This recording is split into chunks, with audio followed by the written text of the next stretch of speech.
Me, KEZI, and And me, wanoO. We'll be casting this game. This will be our first cast together. ever. This is the premiere, isn't it? Yeah. The big one. Make it or break it. Probably not, but Anyways, it's 5-1 here to the counter-terrorists, and I'm gonna hand this over to you. well, as we can see, pretty weak economy on the T side. They've just managed to get one round on the board. Pretty dominant first half for the CTs, and it looks like they're going to be able to make this a 6-1. We got Marcus N, who's now in a 1v4 situation. Currently on Cat, he has to recover the bomb. It's dropped in lower, but he gets taken out from Ryle in top mid. Wow. So we can probably expect an eco from the terrorists, and looks like one is forcing. Looks like a Deagle Kevlar buyer versus some. Oh, you can see free ops. This could actually work out for. Okay, 2 ops now. This could actually work out very well for DTs, getting close up on the ops here. Okay, now 3 ops. He picked it up again. So looking at the setup, we have 2 CTs making their way to long. 2 Ts on the other hand are making their way into mid. There's 3 of them now, and they're gonna open things up. Okay, one T gets taken down in B tunnels. Whoa. Another frag comes into mid. Very quickly, the Ts are just dispatched. Like, That was pretty. this is hardly a battle. Yeah, and Harley. Yeah, I was me myself. I was thinking about, well, maybe they will push an op and get it out, because an op can kill 5 people at the same time. That's the advantage that the T had, but we'll see some AKs going here in the terrorist team. 7-1 is the current score. Yeah, so we got 2 AKs, a Deagle, a Tech-9, and a P250. A pretty tight buy from the T side, and they're gonna open all. They're gonna go all out long. We got 5 players trying to get a peek onto a guy's site. CTs 2 of them getting tagged down a bit. Okay, 1 CT gets taken down on site, and they managed to cross over onto A site. You can see him lurking in the smoke. Their ammo goes down though. And now it's a 5v3 situation, pretty tough. But frag gets taken by Orion with the op. So now it's a 3v4 retake for the CTs. They can definitely make this work if they play their cards right. Definitely. I always find it really tough to retake an A, and it's definitely rougher to take retake B, but this is not going their way here. And now it's a 1v3. I think he's gonna say yeah. But Enos is not gonna let him do that. Not at all. You can see that brief moment when he brings up the knife, and it's GG, it's over. But it's 7-2. They actually managed to get around here, and you can see that they've almost swapped the positions here. You can see 2 ops rolling in the terrorist team and 2 ops in the CTs. This will be interesting. Maybe we'll find or see an op game here. Op duels. Yep. Once again, we're getting 3 ops on the CT side and 2 SMGs on the T side. So this is gonna be interesting to see how it pans out. Remember now, that's a Rec 90 there that you got in the T. Okay, Nastya whiffs a kill in CT spawn. They're gonna be flashing out, trying to get control of CT middle. They're not gonna get anything out of this, and he might just spot him. Okay, Nastya gets him through the smoke. So we have 2 Ts with the bomb in B tunnels, probably going to make their way into B. But they don't know that 2 ops is waiting for them. And 1 and 2. 1-on-1 trade. Okay, nice effort from RDO. Took a little too long on the trade frag. And Berkey's once again, like, really carrying his team. Already 15-2 in the start of this half. Very strong performance from him so far. Really showing up in this game. Oh, we've never seen him before. Yeah. Gonna be able to carry his team. And, once again, another frag on the board. 16-2 now. That's quite impressive. It is, but just look at that. If you saw that situation, Marcus trying to make his way out. If they would have had decent communication, they would have known that he had an op next to window. I wouldn't have like sneaked out, or at least tried to sneak out, or he's gonna die, and he did. And we can see 2 AKs now, and basically a force buy from the T's. Yeah, definitely little coordination on the buys. Marcussen running out, trying to get the entry frag into B, and they will not get it. Two guys taken out on B. This now leaves them in a 3v4 situation, sorry. So the bomb is long A. RDO manages to get a kill into mid. He's making his way into short. Trying to catch a CT from behind. Another CT falls. He whiffs the op shot. He's all alone, and he gets taken down from long. And now it's all up to Berkeley's. Ooh, if he managed to connect there, this would have been a possible read. And he does get the headshot. But he's down to 17 HP. That's going to be very tough for him. Both of his opponents are low HP, though, so he might be able to clutch this out. Trying to make his way around the smoke. It dissipates. Then he gets taken down. Just when he starts to look away, he turns up, and it's gonna be 8-3. How is it possible? Non mais c'est important. Il a été annulé, Mountain Blade. Anyway, some French interference, and now we're actually having a leap around. And the CTs. Orion actually got Lichter jumping over, crossing towards B. Anna is trying to make his way in here towards B side. Will he be able to connect some shots here? He does get the entry on Berkeley. One and Berkeley's. gets two. This leaves B completely open. The bomb is going to be planted. Meanwhile, we have last CT up in short. I don't see him making this round at all. Maybe he'll get a kill here. He does get the beautiful 1D onto Marcussen, but he gets tagged from long.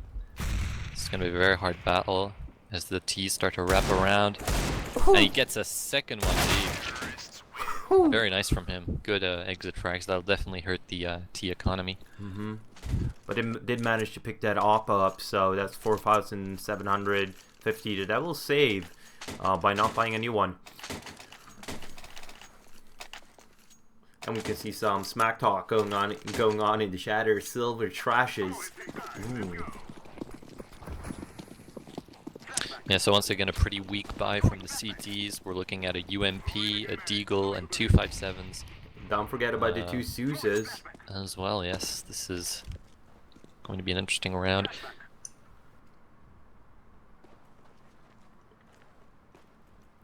Now, as for the T's, they've already gained control of middle, and they're making their way up to B. Bomb is left behind in tunnels. They're slowly wrapping around B site. And it looks like the first kill is going to go in favor of the CTs, but a quick trade frag is made. And there we go. A 2-for-1 trade. Once again, Ammo gets a nice 1D, but he gets taken down by RDO with the op. RDO spots one in mid, gets the no-scope, but he gets traded down. It's a 1-on-1 now, alone, and he gets taken down by Marcussen. Oh, whew. The no-scope. Those hard to hit. Those are really hard to hit sometimes, but he did it. But he whipped the first shot, which meant less time to kill both of them. And more smack talk coming into the chat. Are you boosted, cheating cunts? How would you respond to that one? I definitely would inside of it. Like, you can see that at that point your opponent is already tilted. There isn't any point in adding to it. And Orion yet again getting tagged while crossing over the beam. Yeah, and Nastia gets the kill onto Berkey's. Very strong fragger for his team, so this round could very well go in favor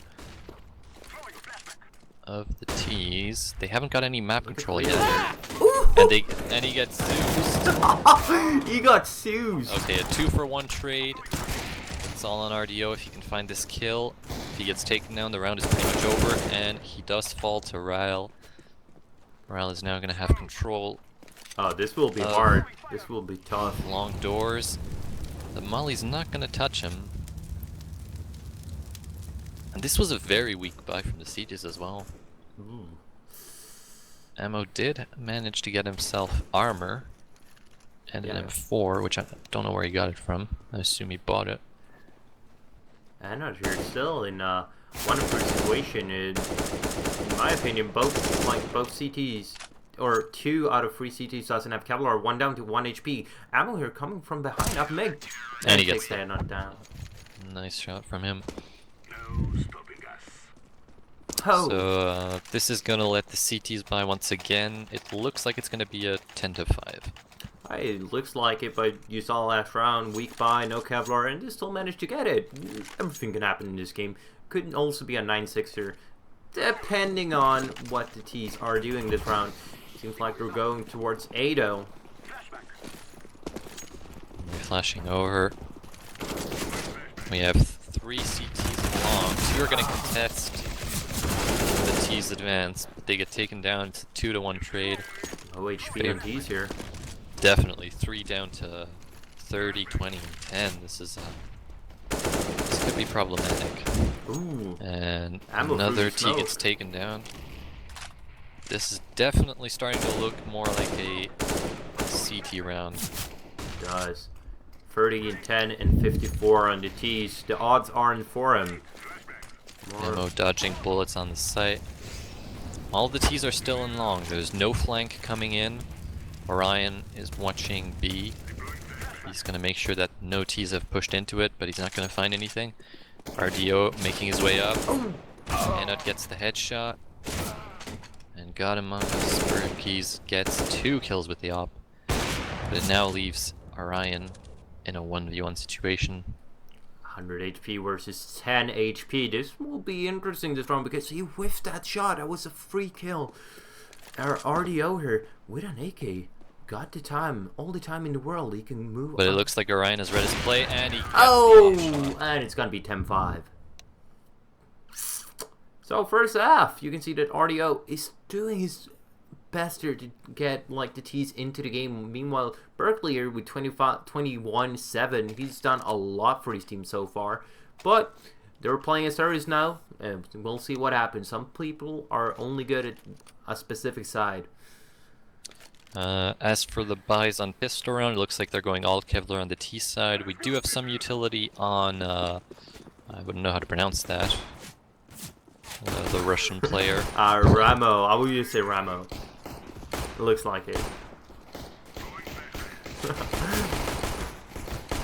He's rushing down middle, take one down. They're gonna take mid control.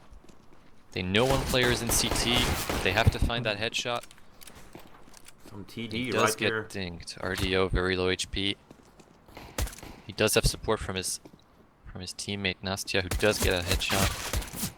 Meanwhile, they're attacking B site. Ammo trying to get that headshot. And does get taken down by Orion. So now a 4v3 situation. CT's trying to harass the T's. Bomb is down. This could be bad. This could be But super bad. the bomb did make it into B now. We do have a terrorist pushing into middle, and he does get the headshot. Will he get Nastya. last one here? He does. Yeah, he does.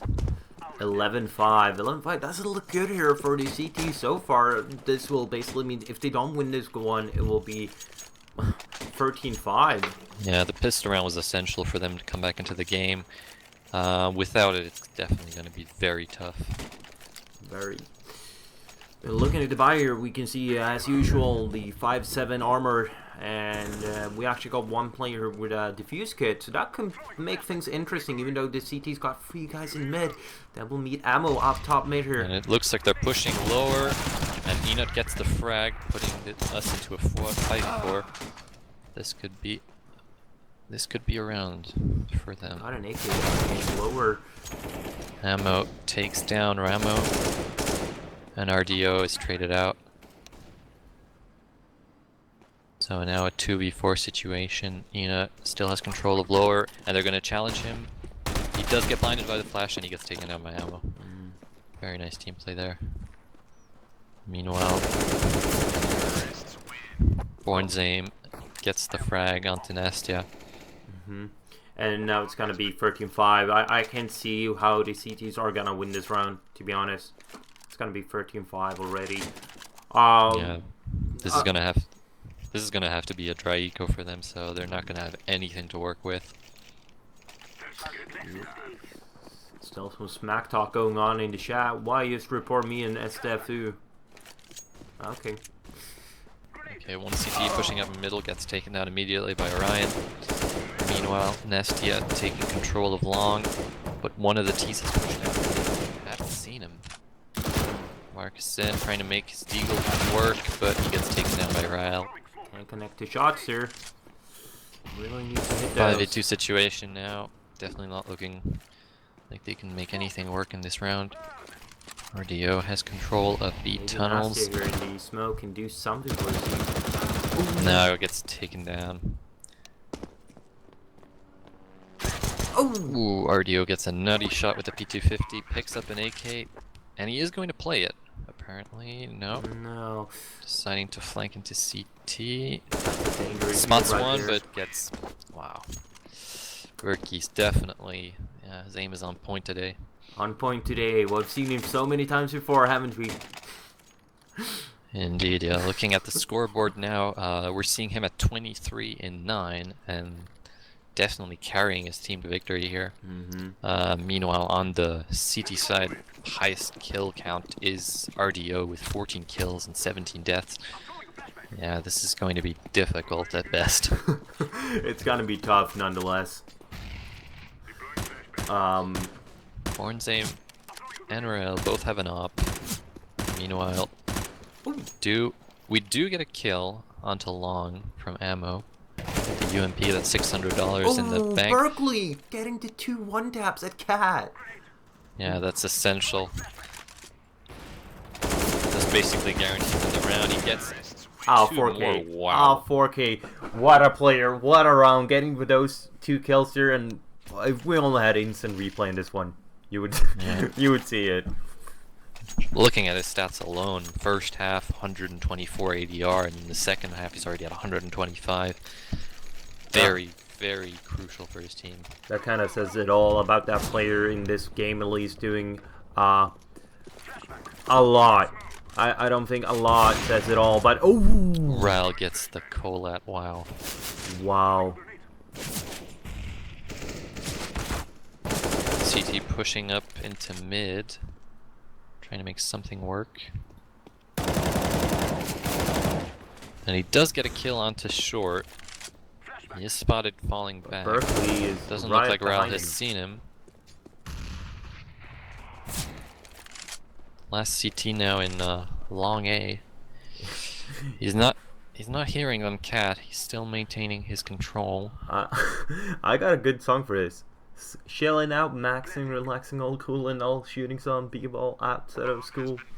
Right? Meanwhile, the bomb has been planted on A. He's in a 1v4 retake, and it's not gonna happen. Well, I don't know if he had some technical issues with his keyboard there, but he was sitting awfully long at that place, specific place, looking along north.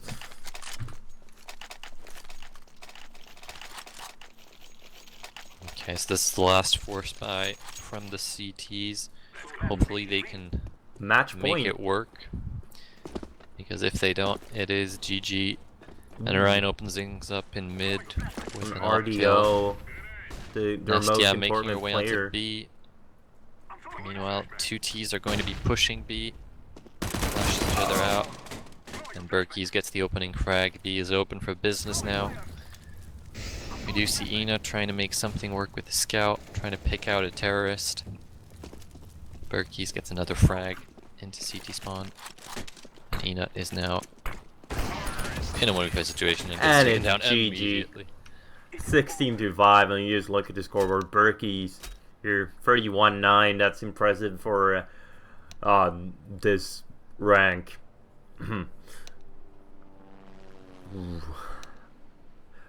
I can imagine RDO there being really frustrated about this one. 14 kills, trying to carry his team, and no, ain't happening. definitely not. When you have somebody like Berkey's on the other team, just crushing you, winning every duel. Yep. It's gonna go on your nerves. So what did you think about that one? That was an interesting game. Say watching Berkey's play, definitely interesting. Very, very good aim and just, you know, game sense across the board. Just always expecting the CTs in the right place. Kind of a weak show from the CTs, if I'm honest. Very little communication and just Yeah. no resistance on the CT side. They could have definitely done better. I know, but I believe we did good, or as the first time casting. I don't know. What do you think? Yeah, I guess so. Yeah. That was fun. Kind of difficult to keep up when it's this fast paced. Pam, pam, pam, and it's done. Yeah, this was fun. A game was 21 minutes. Like, that's insanely fast, to be honest. That's insanely fast. Hey, I got a new game for you. Mm-hmm. It's 1-2 on Mirage. What do you think about that one? The one with 100 viewers? Yeah. Okay, let's watch that.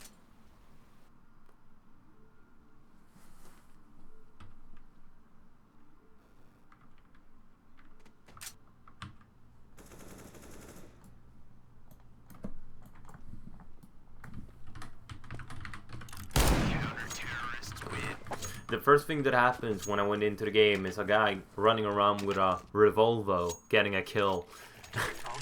And it's 1-2 to the T's. You can't be serious. You got 2 negevs. What? Are these guys trolling? This is real life. Laying down smoke. Grenade out. Smoke.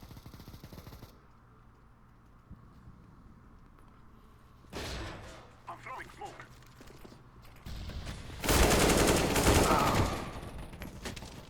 Alright, I'm in. You got 2 negevs. Oh, he was down to 1. Well, he's also dead. So now it's a 3v2 situation for the terrorist. They have control of the A-bomb site. The bomb is gonna go down, but Gunwoman gets 1 kill on the area. Sukin with the reply. And he's gonna face the player into jungle and win his duel. I need Put his to be team 1 up to 3 rounds already. Yup. It does look like they have a bot now. It sure does. That can explain why we saw 2 negevs last round, because I thought one was a misbuy, but 2 in a single round? That never happens.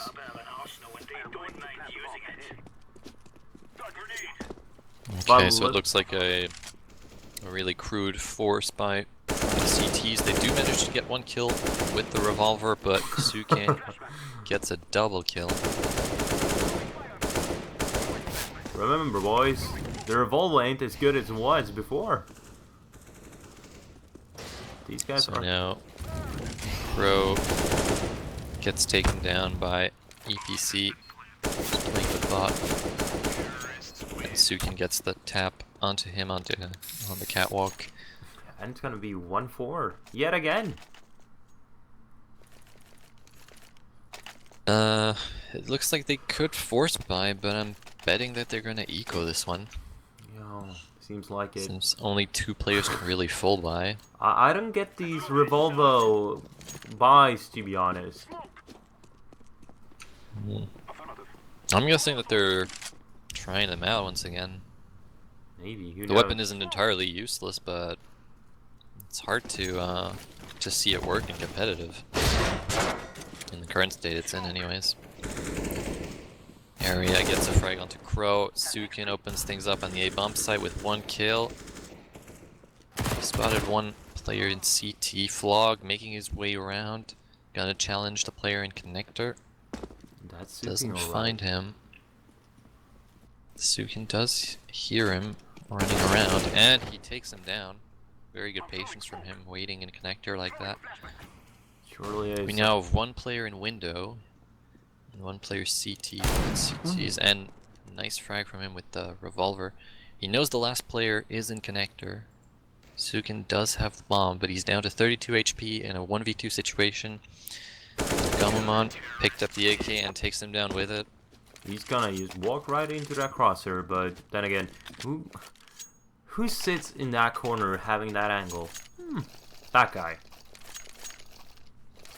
Anyways, Yeah, 2-4. matchmaking is always interesting like that.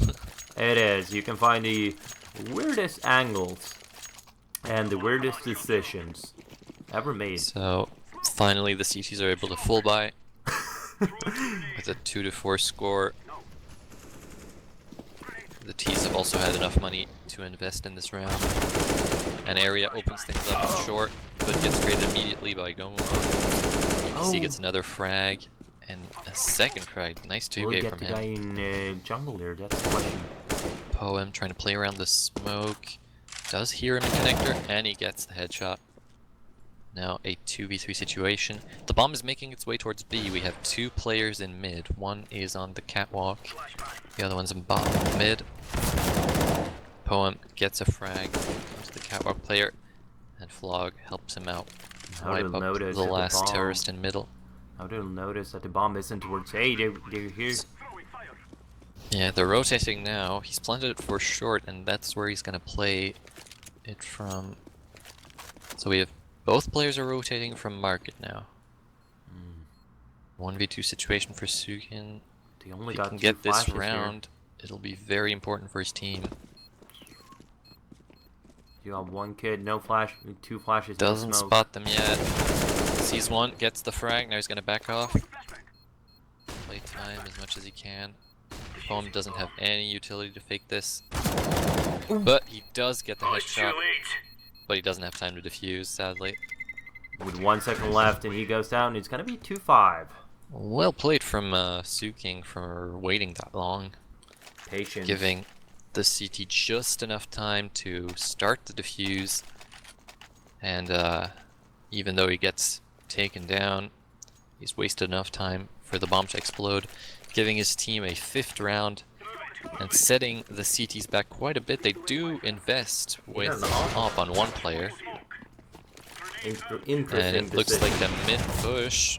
The op opens up things in mid. Poem looking for a CZ headshot. Isn't gonna get it. EPC takes him down.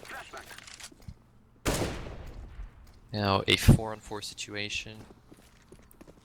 Bomb back in middle. They're gonna try and take control. Smoke out window. Might make their way down short or in connector. I would have been pretty scared now because I know that the CT's got an op somewhere, but I don't know where. EPC gets taken down by the op once again. This is a 2K for him so far in the round. As you said, he shows up with the op, and you never know where to expect him. He can be a cat, he can be a window or a connector after a while. And once again, that's a 3rd kill for him in the round. Ooh. Looks like he's won it for his team. But Area playing the bot, trying to look for a CT who might have ventured a little bit too far into short. He's not going to spot anything. Meanwhile, there are 3 CTs on A, and one is playing solo on B. I believe the T's are playing a bit static here, way too much, to be honest. Yeah, but Sukin might just get that headshot. Doesn't, but does tag him down. Crown is now on 40 HP. One op shot missed, but he does connect the second shot. And he gets to 4K. Indeed, very impressive round from him, changing up his angles. Only missed one shot with the op so far. Let's start whiff counter on that guy. See how many shots he whiffs. Looking at the T economy, it's been completely reset, and they're gonna have to eco this one. CTs on the other hand will have 3 rifles and op and an MP9, maybe trying to build up a bank. Grenade. Ts have made themselves known in middle. They're gonna fall back. Deploying flashbang. Crow takes one down though. Deploying flashbang.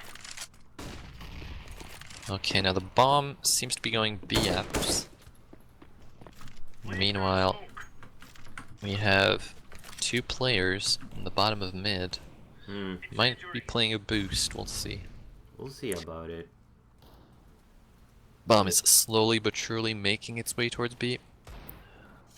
EPC does have control of the bot and the Negev. Hopefully he can get something out of it. Flashbang. Oh, spots one in sight. Spraying at him. Might find a kill. And he What does did he get get? it. He does. Get it. So he's going to be planning for short. It's a 4-on-4 situation, but it definitely favors the CT who have the better weaponry. Yep. But Suking trading out area. Grenade out. Does hear them coming from short. It's taken down. And now, 9P in a 1-on-2 situation gets taken down immediately by Flog. Using the bomb. Yep. And it's gonna be 4-5 here. It's getting tighter and tighter. And I still don't agree with the Negev move here. Why would you...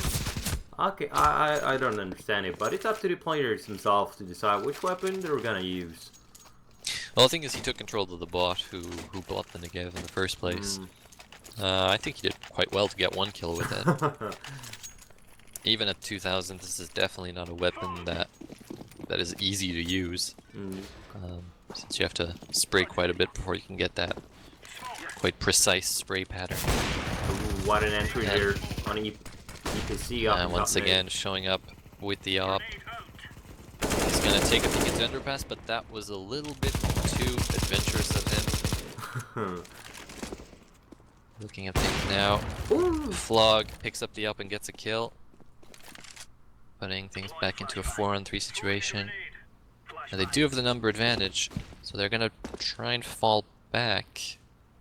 Lopoem fancies him the Negev. He's gonna pick that up. Meanwhile, Suking is peeking out from Palace, but does get taken down by Flog with the op. However, he hasn't heard 9P, who's slowly creeping up onto him, but gets taken down by Flog with the op. Throwing flashbang. Go on, pushing in B. They're gonna have the information that it isn't B, and they have spotted the player top of middle now. Well, this is a 1-on-4 situation. Flog takes him down with an opter, and well, the round was kind of close, and it was only 1 left. Top boxes standing there playing it really static. Just standing still like that, that will kill you in this game. So this was a buy round for both teams, and it definitely hurt the T economy quite a bit. They're not going to have to eco this one. Only the bot will have bought a weapon. On the other hand, CTs, they do still have 2 ops, 2 rifles, and an MP9. And it looks like they're going to push out on B with that bomb. There's only 1 B player, so this might He's great. He's coming in here. Gamamon gets 2. No response from the terrorists. Area just froze. Trying to connect with the Deagle, but not gonna get it. Meanwhile, his teammates have rotated in, and Gamamon takes out the last player. Oh, he got a free cater, but I thought he was gonna get almost 4 cater at the start when he was spraying away, but apparently he didn't have the spray control for it. Then again, it's 6-5. They've taken the lead now, the counter terrorists, for the first time in the game. And it's a buy round for both teams. He played it quite safe, taking as many of them down as he could, and then when he felt that these guys were quite a lot, he just decided to back off, preserve his weapon.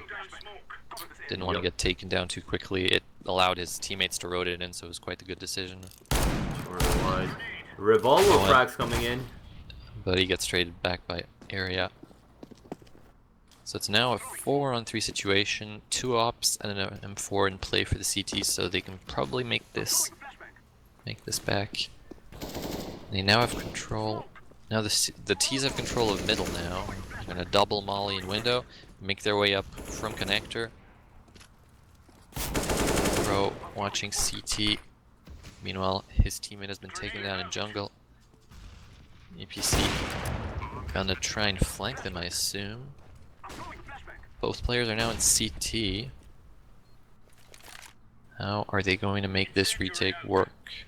That's the question. EPC will call Calling us. out Ninja. Clearly nobody there. They're gonna flash in. Try and get the op flick, but no. Area takes them with both its spray down. control gets both of them there. So, it was a risky decision from APC to go that far into jungle, but it actually managed them to know that, oh, no one is coming to jungle. Let's just click CT and we'll have both of them. And they did! And they got both. Good move by the risky one. So now, the economy of the CTs has almost been depleted. We're seeing a UMP picked up by Poem We're seeing some team Meanwhile- damage. as well, yes. And Flog opens things up with an op kill on ramp. Poem gets another with the Polo R8. kill. This is quite crazy. Is this on NA game? I don't know. One terrorist has infiltrated into Tetris. We'll see what he can do from this position. Spots one over the smoke and gets the headshot, but is tagged down to 12 HP and he gets taken down by Poem quite quickly. Meanwhile, the bomb has rotated over to B. Sukin gonna flash over. It's a bit early though, and definitely didn't expect that. Galmamon playing an aggressive position easily takes down both of the unsuspecting terrorists. Well played from him. I'm just gonna take a look here and see where these people are from, to be honest. Seems like they're from Japan, Asia. That kind of explains the Japanese, Chinese names, to be honest. That does this. EPC opening things up on the A site. Now made his way into Tetris. Sukin gets one kill in middle in front of connector. But Crow responds with an op frag. The bomb has now been dropped into middle. They're gonna have that information to work with. And Pete challenging the player in jungle. EPC are coming at his 6, taken And now down. Gamamon in a 1v4 situation. Does get one, still at 100 HP. Might be able to get more. Oh, Made his we'll see way about it. CT. Doesn't decide to push the smoke. Oh, he gets tagged down at 25 HP, trying to reply. Doesn't get anything, and he just gets sprayed down through the smoke. Yeah, and it's gonna be 7-7 here. This, as I said before, this game is tight. Even though they had a leader by 5-1, 4-1, but now it's 7-7. Yeah, this has been going back and forth. We've seen the CTs win 4 rounds in a row, and then they lose one, they win one. Looks like this round is all to play for, but we're only seeing 2 rifles and an op on CT side. But Flog opens things up once again with double kill. Double headshot kill up mid. It's a risky thing going up there. EPC challenging the player in CT, can't connect and gets taken down. R8 headshot once again from Poem. Definitely fancies that weapon. He does. So now it's a 5-on-1 situation. Sukin still at 100 HP, making his way top mid. Takes down one the down, first he's one. down to 62 HP. 4 ones to go. I've seen this happen before. In a lot That's of not matches. impossible. It's not impossible whatsoever. And he's definitely being pushed at this point. If you only We would go have- towards A now. Throwing smoke. He's gonna hear them, and he's gonna be ready. If he takes one down... Yes, he does. Oh! But Gamamon responds, he pushed from BX. Quite smart of him. Well, it was closer. It was really close getting the So- first one. This puts the CT team with a 1-round lead into the next side. We'll see how they do on their terrorist side. Hopefully they have some interesting strats prepared. It's definitely a map that favors the CT side. But there's definitely a lot you can do from the T side if you can coordinate properly. So looking at the setup here, we got 4 terrorists making their way into B. Meanwhile, there's only one A player. And area gets taken down immediately. This opens B up. There's no reply from the CTs. Area trying to hold and market. Come on, takes gets down another Sukin. kill. Area takes one down. 4-on-3 situation. Oh, will get those down. Gets the first one. Can he get the second one here? Crow taken down by Nyanpi. Nyanpi gets the second Oh! and a third. Beautiful one-taps with the USP. Ooh, he looked for the Zeus there. Flog gets taken down by EPC. At this very moment, I wish that we had instant replay, but you know, Danny, you gotta talk to the management about it. Get a bigger budget. Yeah, the technology just isn't there yet, I suppose. Not yet. So this puts both teams tied up at 8-8. We're gonna see how well the CTs can do on their now rifle buy. Second round, and this is the round where you don't want to buy rifles, to be honest, because if you do and you lose one, you'll die from it instead of picking up an SMG, less harmful. Yeah, but the rifle does allow you to counter those very powerful pistols. Allows you to distance yourself from the terrorists. It's a thin line you walk on when you decide whether you should have SMGs or rifle in a team, and I would not agree to have an entire team with them worse.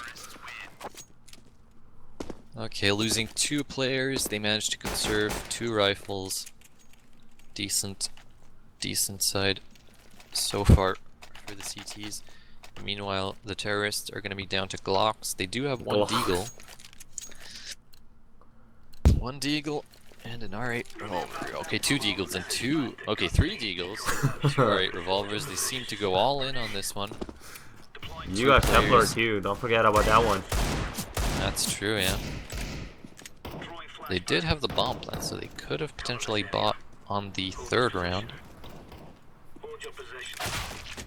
Ooh. There seems to be a slaughter in mid, but Flaw gets a dig on Naya. How would you even... Now it's a 3-on-3. I'd say 9P or 9P? Okay, let's go with it. Poem takes him down. Or Sukin takes down Poem, sorry. Area gets the last kill of the round. Well, And now the terrorists can buy, but they're going to be quite limited. Certain players will not be able to purchase any utility if they go for rifles. No. And we can see 2 AKs and 1 Negev. What? Yeah, well, this is matchmaking with the Negev being purchasable at $2,000. It's definitely a weapon that you'll see quite a lot. Wait, what? Does it go for 2K? Yeah, it's 3. I thought it was Definitely doing quite well so 4,700-ish.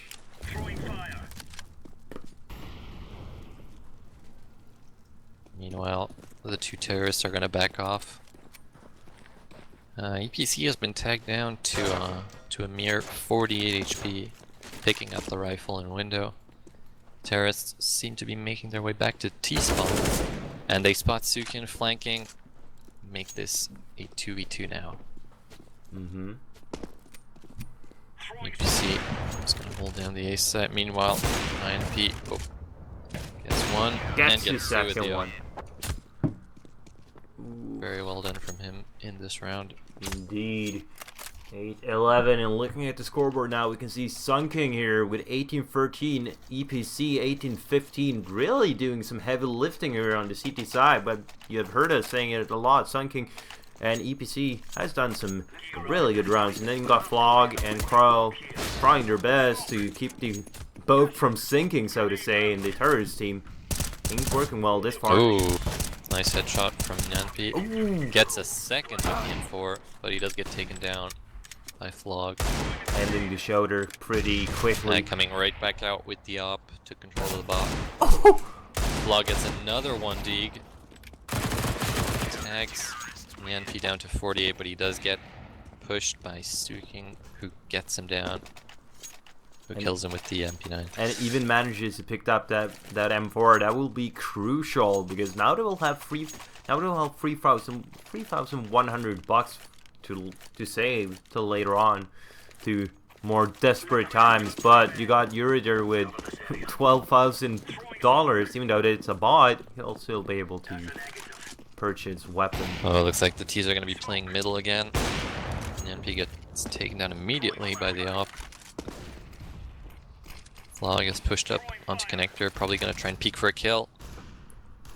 Getting flashed by his teammates. He's not finding anything so far. All the T's are in middle so far. Area pushed up into T-spawn now. Now the question A lot is, of information gathered now. Now the question is, are they gonna boost up here? Or are They know it isn't A, although they could come from connector. It looks like there are... Yeah, they're just gonna wait. And the NP gets the kill with the op. And a second kill. That's a wall bag.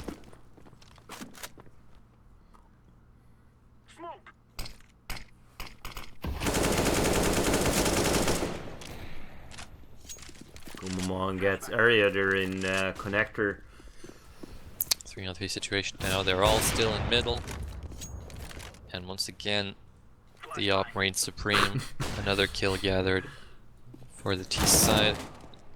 But EPC takes down Gomamon, puts this back into a 2-on-2 situation. Crow trying to get the kill onto EPC. Only got him down to 47 HP.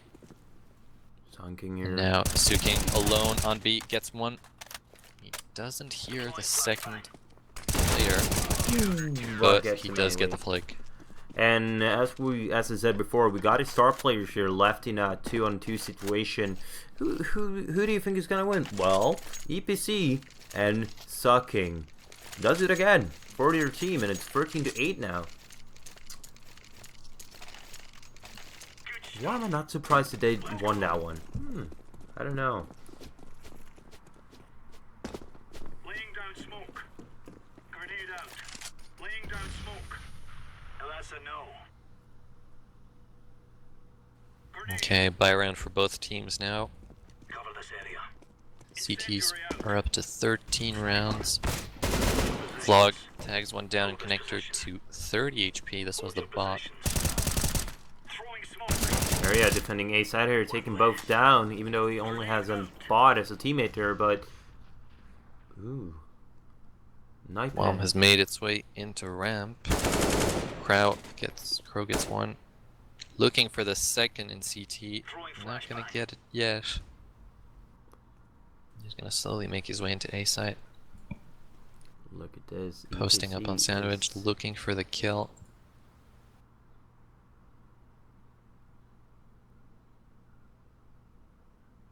patiently waiting. Yanpi on the other hand has definitely made the right move. Decided to flank around. Now a 3-on-3 situation, but the Opper for the T side is quite low on HP.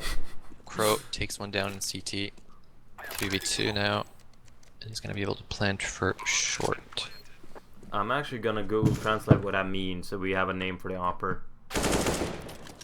Vlog gets the kill, and this leaves Yanpi in a 1-on-3 situation. Very tough for him to retake this. Looking for a terrorist hiding in sight. And he does get one. Finds the second and trying to connects to the wood. But Vlog has made his way into connector, and he's gonna take him down Vlog. quite easily. And he picks up Jungus. Op, that's his nickname, the Chinese science, Jungus. You didn't see that one coming, did you? Jungus. Roger that. Anyways, I did not. 9-13, and freeze time is over. Let's see where the terrorists will head.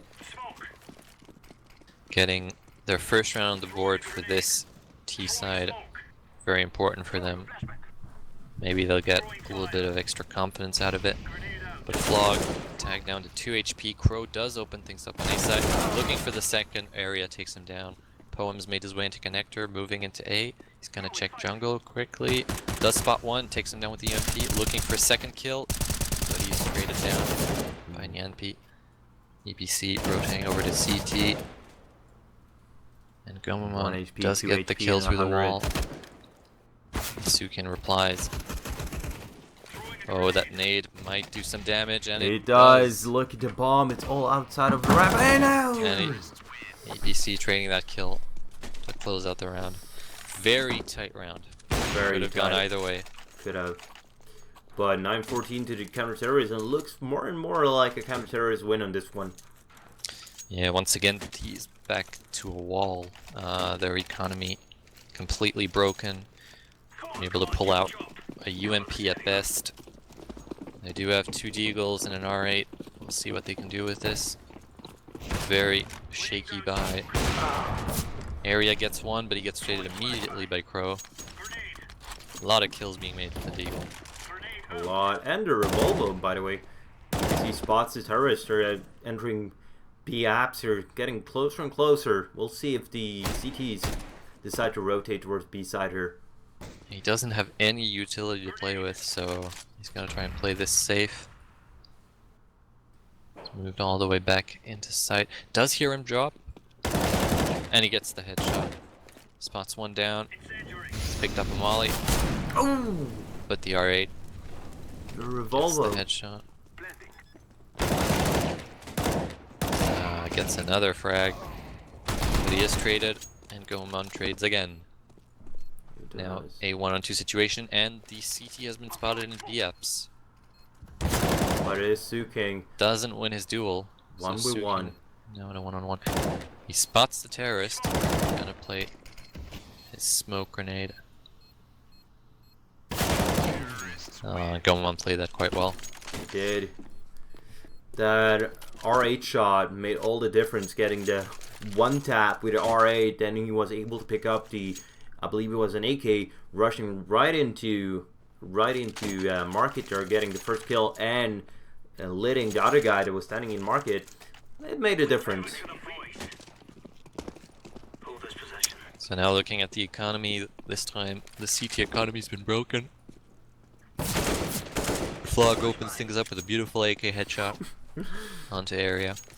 You sound a bit sleepy Look. there. Yeah, and you start yawning while you're casting. That kind of tells you Crow. about the game. Gets a nice 2K, completely clears out the A side. The last player for the CTs Is in Suking. mid, and it's Suking. To be honest, sir, I don't believe he'll be able to make this one, but he gets it. Well, he gets a Yeah. kill. And he's planning. He's gonna play this with the op, trying to maybe get an exit kill. Highly doubt that he's gonna go in for the retake. And he does get killed. The Gamon who spotted his feet. A double bosses like that. I've never seen that happen before, ever. And I've been playing this game for a long time. I've been playing it since the release date of it, even the beta. I played that too, and I've never seen that happen. Alright, looking at the buy now, we're seeing a FAMAS coming out from the butt and some pistols on the CT side. Doesn't look like they're gonna be able to do much with this round, but we might see some interesting kills happen. Flog does get one on A, looking for a second. Area trades and gets a 2K. They've heard terrorist in Palace. Doesn't win his duel. Area now with a 3K by taking up the bot. Crow made his way into ladder room, and Poem is on B. Looks like they're gonna make their way to B. But it is a 2 versus 4. The CTs do actually got an AK, and they got a bot there with a FAMAS, so they got something to work with. And now it's a 3v2. Crow takes down APC, makes his way onto B with the bomb, and it's gonna go down, planted for short. Meanwhile, the CTs, they know what's up, and they're gonna start rotating. We do have one player picking up the FAMAS, and he wants to give it to his teammate, but he gets taken down by Crow. That's the second time that happens, to be honest. Yeah, he's very quick with those one taps. Almost like a French player. Almost. Well, technically he's Belgian, but I'll let that one slide. Okay, yes for you. Yes today. I have no idea how we spotted him there. Maybe a shadow. Who knows? Who knows? Anyways. Well, Crow gonna be trying to take down the NP. Doesn't want to let him save his weapon, but Seems like he's gonna make it today. And look at the scoreboard, it's 12-14. This game is actually tighter than it looks. yeah, and it's quite balanced as well. We're seeing 24 kills for Suking, 22 for APC. And on the T side, we have 2 players, Crow and Flog, both at 23 kills. The only player that's kind of lagging behind is Poem, with only 11 kills on the board in the second half. But we can call him on IGL and it's okay. And it's fine. But then again, as you said, it's 12-14, very important round here. A buy run for both teams. The T's are focusing here towards A side. Pushing down ramp, gets the first one. Can he get the second one? Doesn't fall back. He does fall back there. Loses a bit of HP. Goes back in for more. And that was a bit too greedy from him. His teammates are there. And Suking taking up the bot and getting a quick frag with the scout. Here's one in Palace. He's gonna be playing the box. Wow. Immediate trades from him. What a slaughter. Ooh, did they lose that op? No, they got both ops. Seemed like they lost both of them on my screen, that they didn't manage to get both of them. Yes, they did. We're seeing 2 M4s and an MP9 for the CTs, and this is their match point. Meanwhile, the Ts have 4 spot, obviously. We're looking at 2 AKs, a UMP, a Tekman, and a Galil. And we'll see what they can do with that. We'll see. And they're taking mid control immediately, challenging the player in window. Trades go 1 for 1, but now the Ts have a number advantage. And another. So this puts the CTs in a 4-on-2 situation. Suking does reply, putting things into a 2-on-3 situation. He's gonna pop flash himself. Doesn't spot the player, rotating connector. Remember now, this is not a need to win round for the CT, so they're deciding to save this one, save the op, save the M4. They know that Looks like Bot that. will have that M4. So I totally agree with this decision of giving it away the op pretty earlier when they're saving, because they don't know what a bot will do next round. It can run out mid immediately and die, and then they've lost 4,750. Ooh. Chang's one down low HP. Area does manage to get a kill. Oh, gets all the Suking T's. gets 2. This is not going to be good for the terrorist economy. Just look at it. It's in shambles. They will have to buy with everything they can. They got 2 AKs, 1 Galil, 3 AKs, 4 AKs, but... And next to no utility. We're looking Exactly. at 2 smokes and 3 flashes. This is a very, very crummy buy. And it's basically the most crucial buy so far. Look at the CT's buyer. They only got a 5.7s, 1 M4, and 1 op that they saved last round.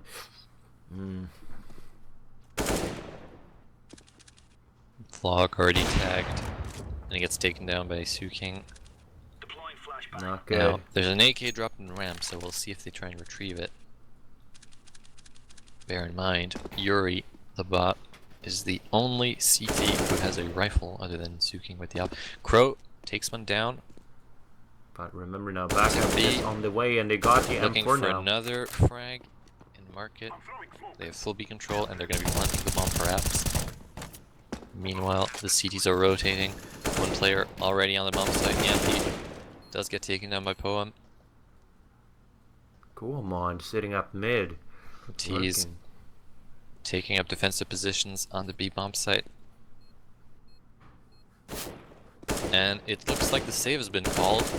Yup. All 3 CTs backing off towards A. Understandable here. You want as much utility. Just looking at the CT's economy here, you got one guy at 2K, another guy with 1.5. Yep, I can understand why you got to save on this one.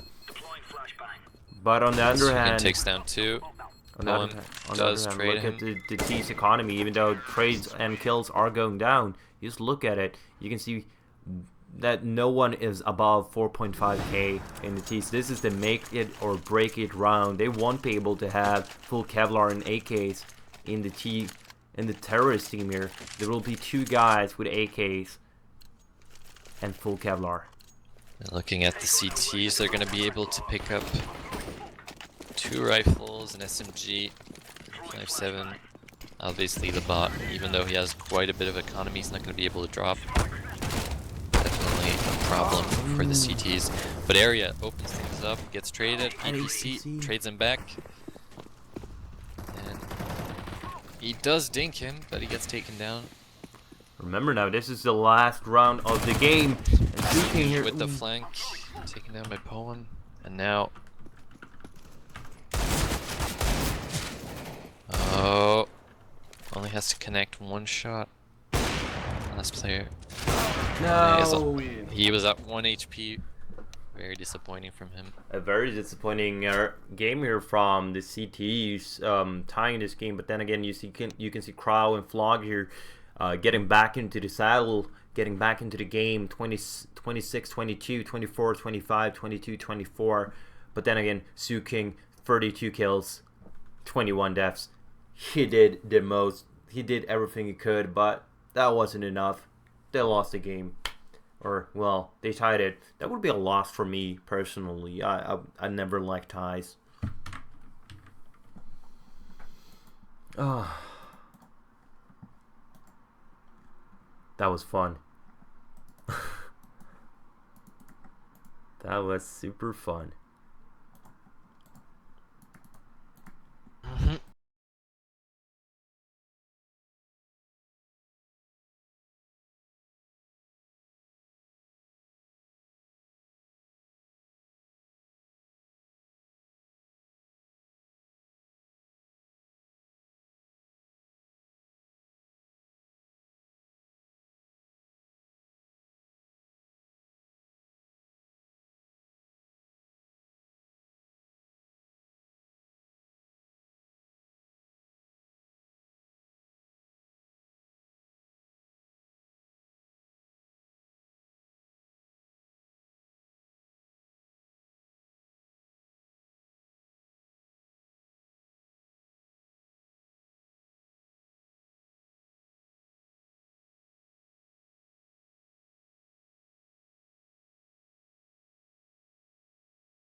needed in a player, and clearly on a skill level he's delivering as well. So Yeah, and he's looking at the 2-0 where G2 versus Envious, and didn't look good for Scream at all.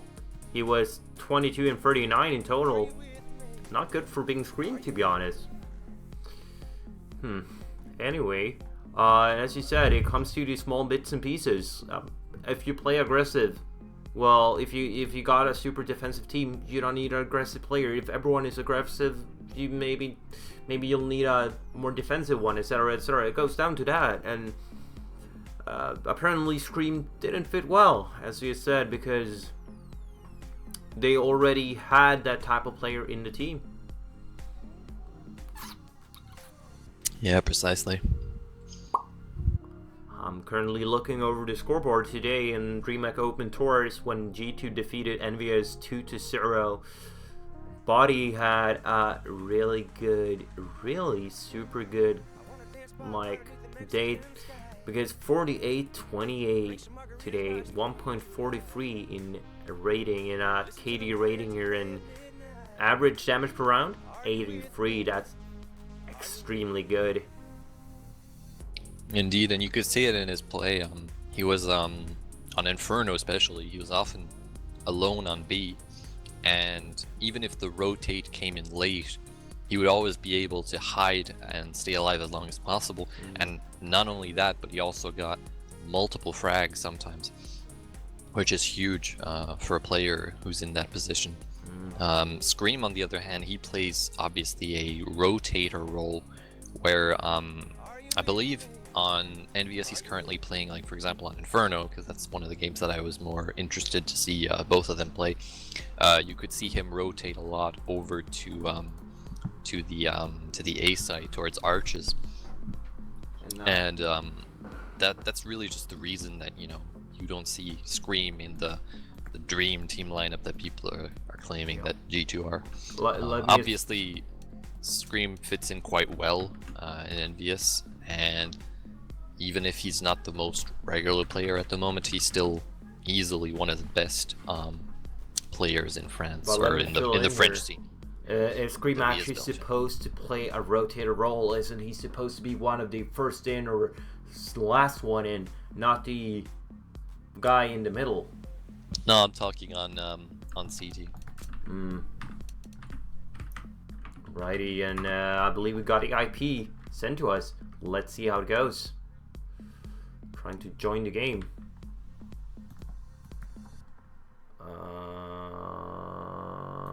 Oh, it's just regular matchmaking. So that we're just gonna watch it. Hold on. This will be super interesting, because in order to support more GoTV viewers for the required match, we are configuring a GoTV relay proxy. Alright.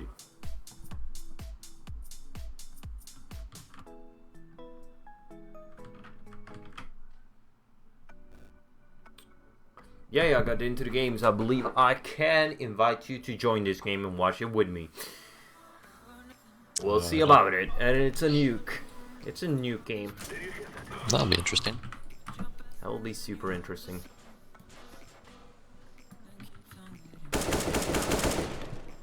Where you at? I'm already joining. It should work. Oh, you're joining already? Yeah, I can join you from my friend list. Aw. Well, it's still the warm-up here. First 3 minutes and 17 seconds to go here, so we can analyze a bit. And I know these players. I know them. At least the CT players. Jarmer has played a come on, help me out here. Significant role for his buddies. I know every one of them, and Saggy there is one player that is good with the op, and then you got Darwin. He's actually probably the guy that's gonna play a lot of opping in this game. He used to be a main opper in a couple of teams, and then you got Joke2K. I believe he's the most skilled player on that team so far.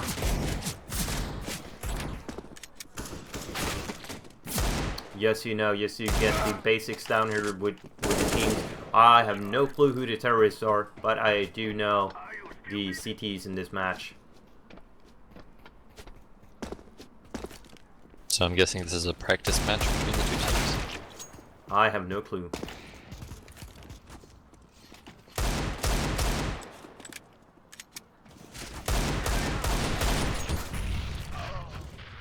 So you got Saggy, you got Darwin, you got Jarmo, Jokit. I know how to pronounce that one. It's Yukke 2K in Odyssey. How do you pronounce him? In French, you mean? No. Use plain English. I'd say Joke 2K, but I mean, Well, we're gonna go with Joke 2K, and then we got the other guy. How would you pronounce that one? I mean, you can pronounce it correctly. Nah, it's fine. It's fine. How would you pronounce the last Okay. one? The Odyssey. Odyssey. The what? Oh, yeah. I'll just Odyssey. Well, here we go. I'll figure it out. We'll figure it out, Bobo. Mama once told me life is like a box of chocolate. You never know what you get, right? Some mad Forrest Gump references here. But you look at the nicknames on the terrorist team here, Bobo. And he got Mr. Bean as a profile picture. Actually, the guy that plays Mr. Bean as is an electrical engineer. I believe it's an electrical engineer, but I can be wrong here. He's highly educated anyways. Definitely, yeah, Rowan Atkinson. And the warm-up is ending.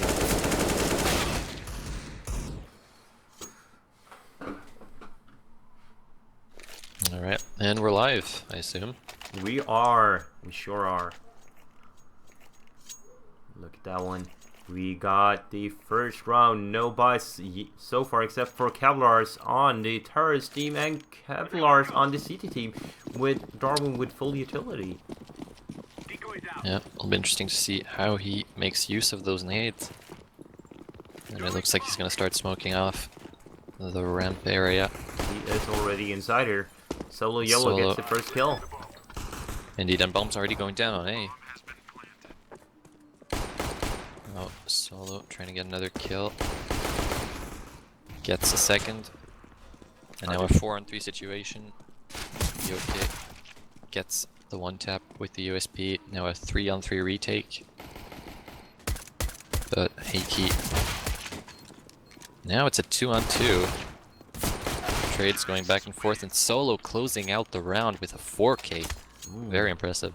It is, but then again, that at the start of the round, these rounds go so fast, they had basically no one holding inside, and Jarmo gets picked inside of Mini watching outside instead of watching Squeaky there, and that's why they'll lose the first guy and the momentum basically, because the T's are flooding into A side, upper bomb side there, and gets the entire space for themselves. And it's a retake. It's an instant retake from that on for the CTs. Tough to take back.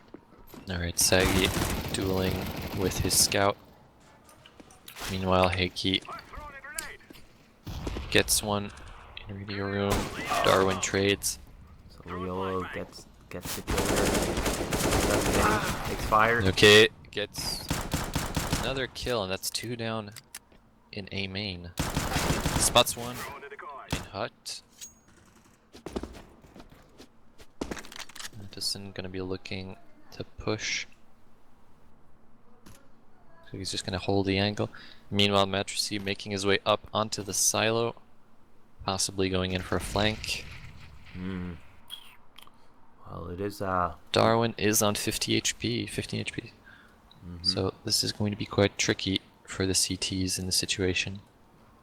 well, if you look at the t-shirt, they got 2 players, Matruzzi, 31 HP here, but he got some utility and he got a MP9er. With that nade, he could actually kill Darwin lower bomb site. 30 seconds left on the clock. He's going to be making his way towards heaven. We'll see whether or not he surprises Yoke. But Yoke is waiting, but he was watching the ground. Justin does get one, and the bomb is dropped. This looks like it's a done deal for the CTs. Trucy is going to push through, but Atosin hiding behind the smoke. Taking my Gets the kill. Trucy. And it's going to be 1-1 there. Beautiful round, actually, from the CTs. Playing it really cautiously. When they're 3 versus 2 instead of doing some stupid move, going out swinging somewhere.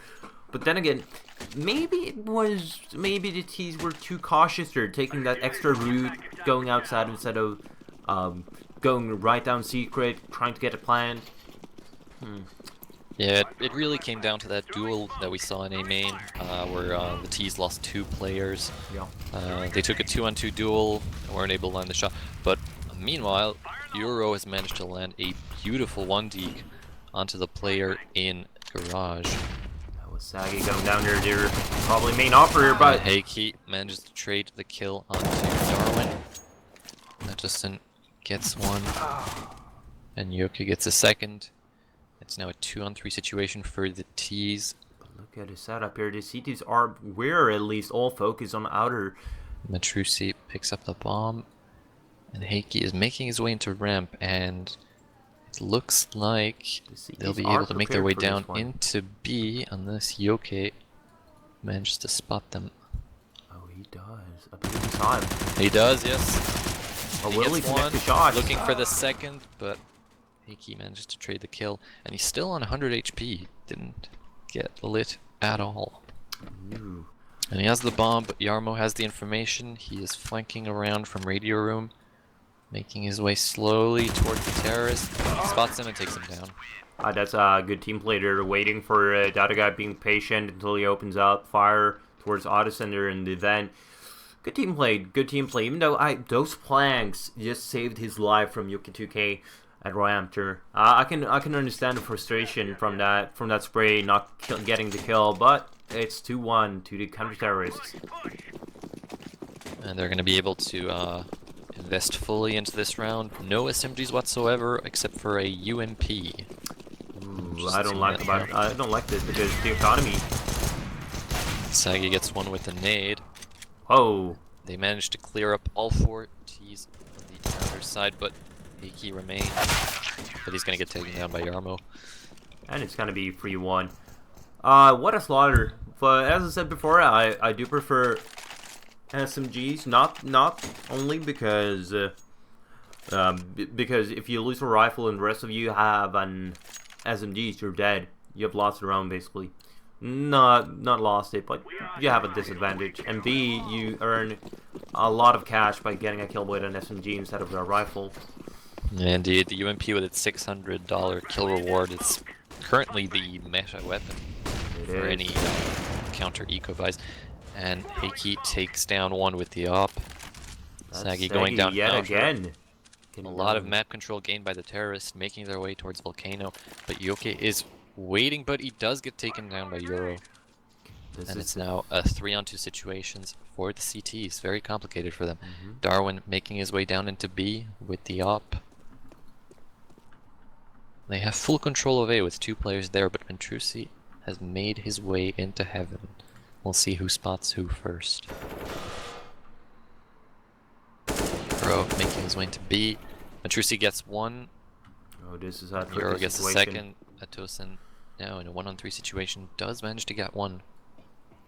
Here's Invent, but instant headshot comes out from Euro.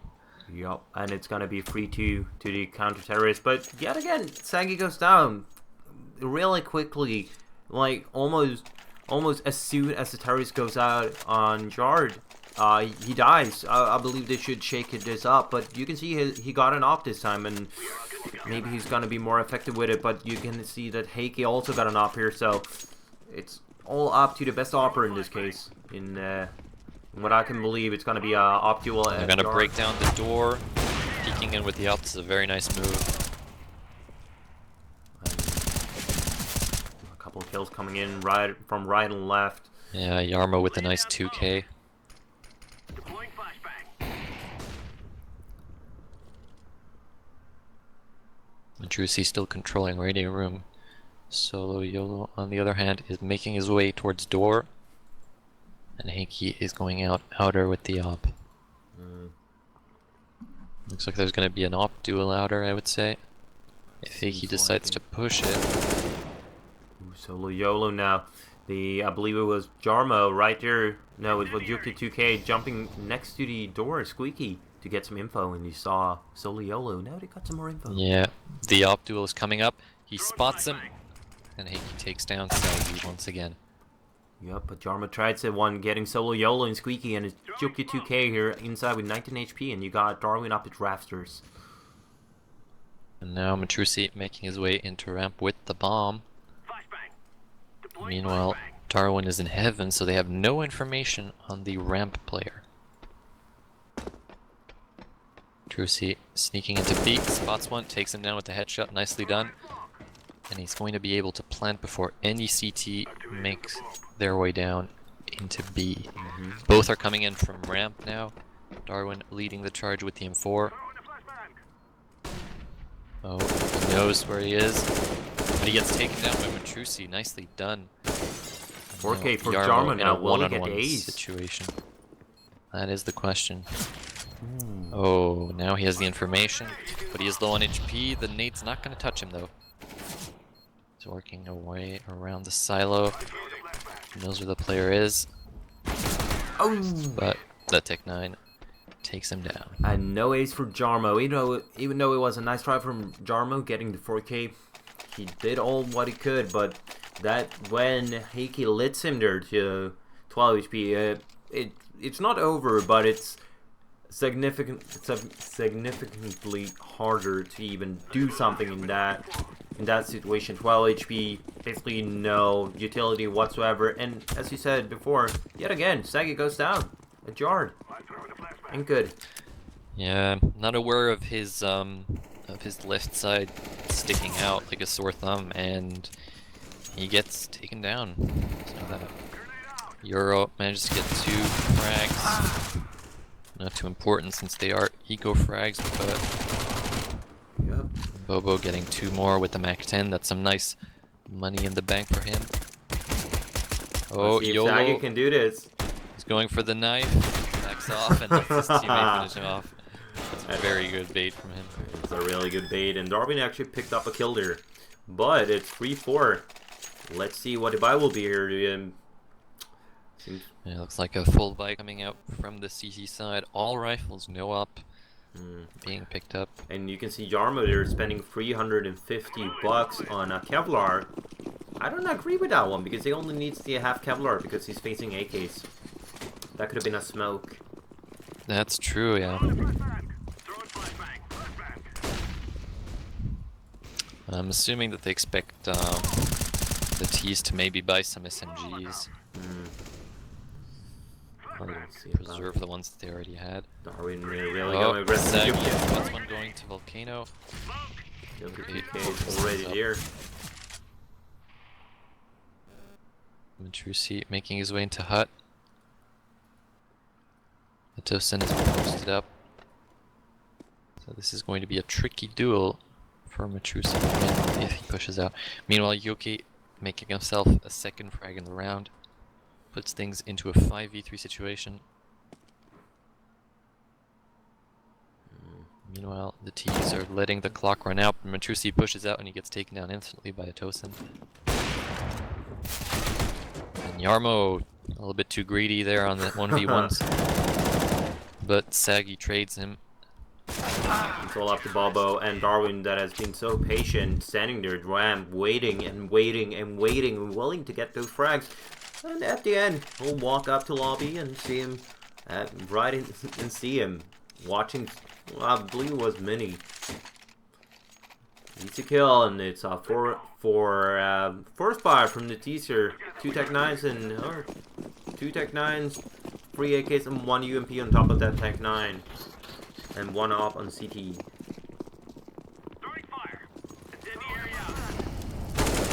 Oh, a lot of terrorists spotted. 2 get taken down by Darwin. He backs off. Matrusi is now down to 10 HP. And they're going to be smoked off in ramp. if they only could use that one nade in CT to throw it ramp, they will probably get Darwin. Yeah, Darwin is down to 5 HP. A lot of utility being thrown at ramp. Both sides looking to land a kill, hopefully through smoke. And Matrusi does get taken down through it. That was a good one. Meanwhile, Bobo holding the radio room area. And Solo is watching towards lobby. It's actually pretty funny here if you use the hold on. If you use the free cam here, you can see that they were actually standing next to each other. Yeah, it's Squeaky. Like exactly back to back. Solo, Yola, and Jarmo.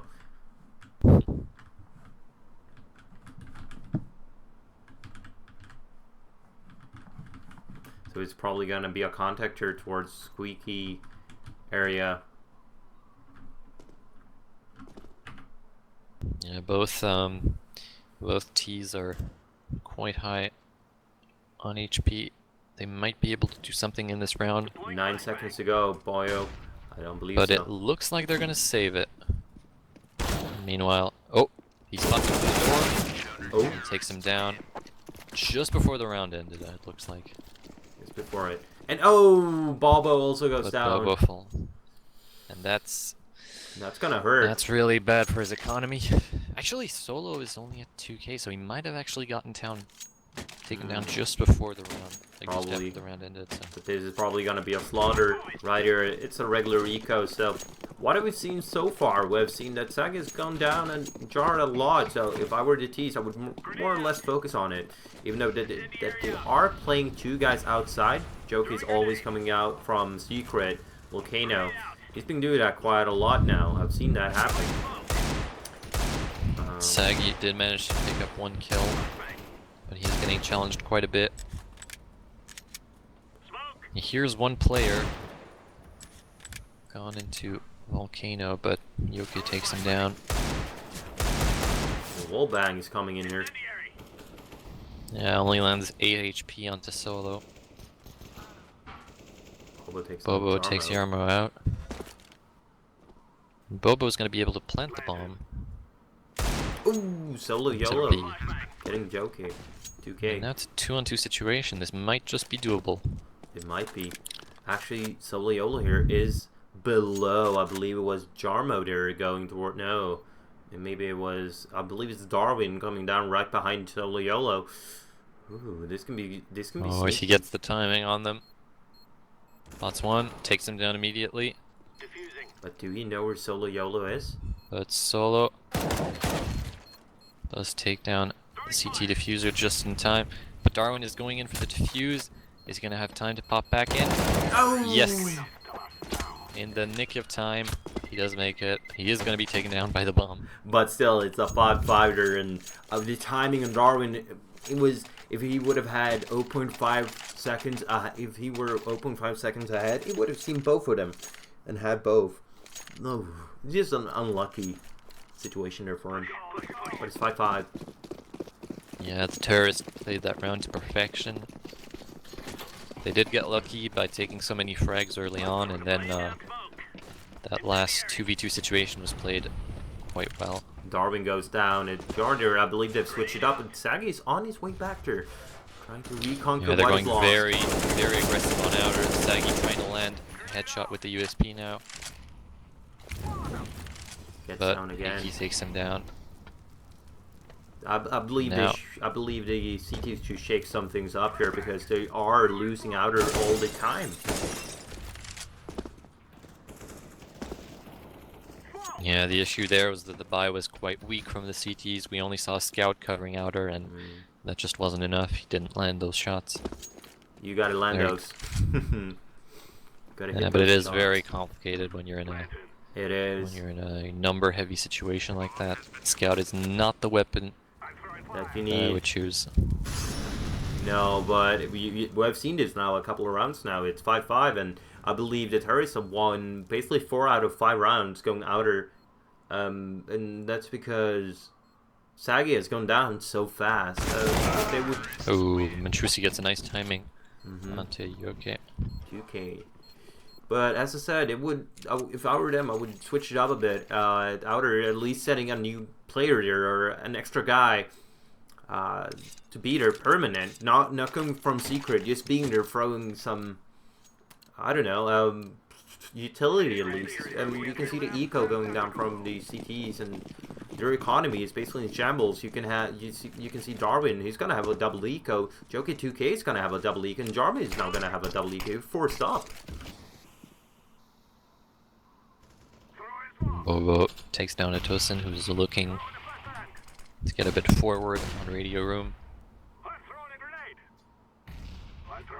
Meanwhile, the T's are pushing in onto A. Solo takes Sagi down and gets Yoke as well. So now we have Darwin in ramp. Yarmo outside garage does take Solo down. 2v4 situation.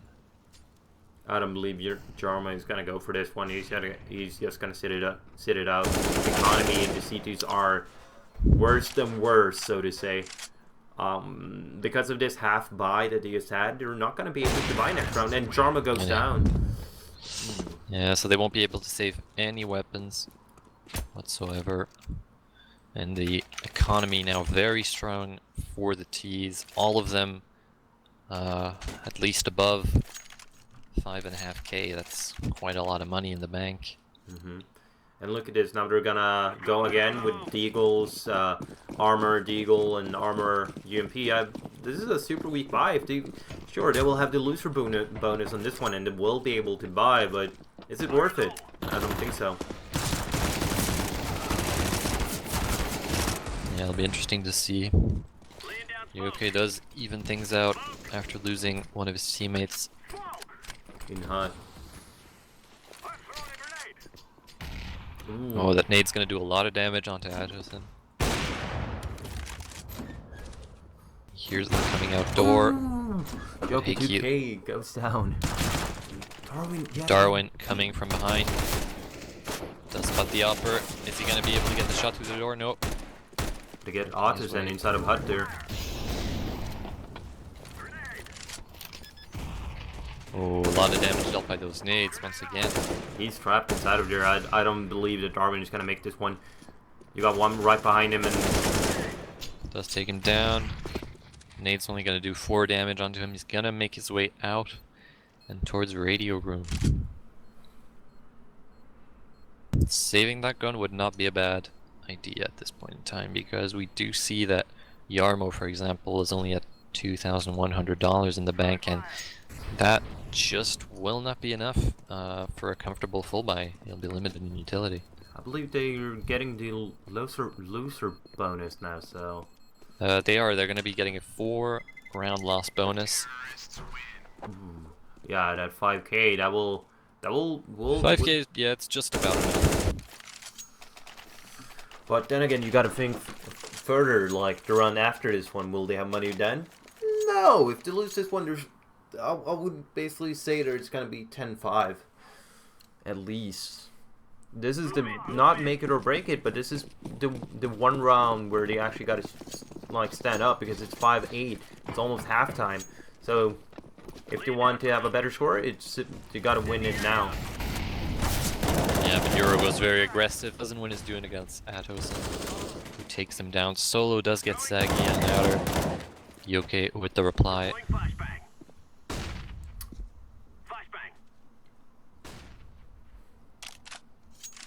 And he's gonna make his way back into the locker room. Now the T's have full control of outer. And Yarmo does take down Matrusi in mini.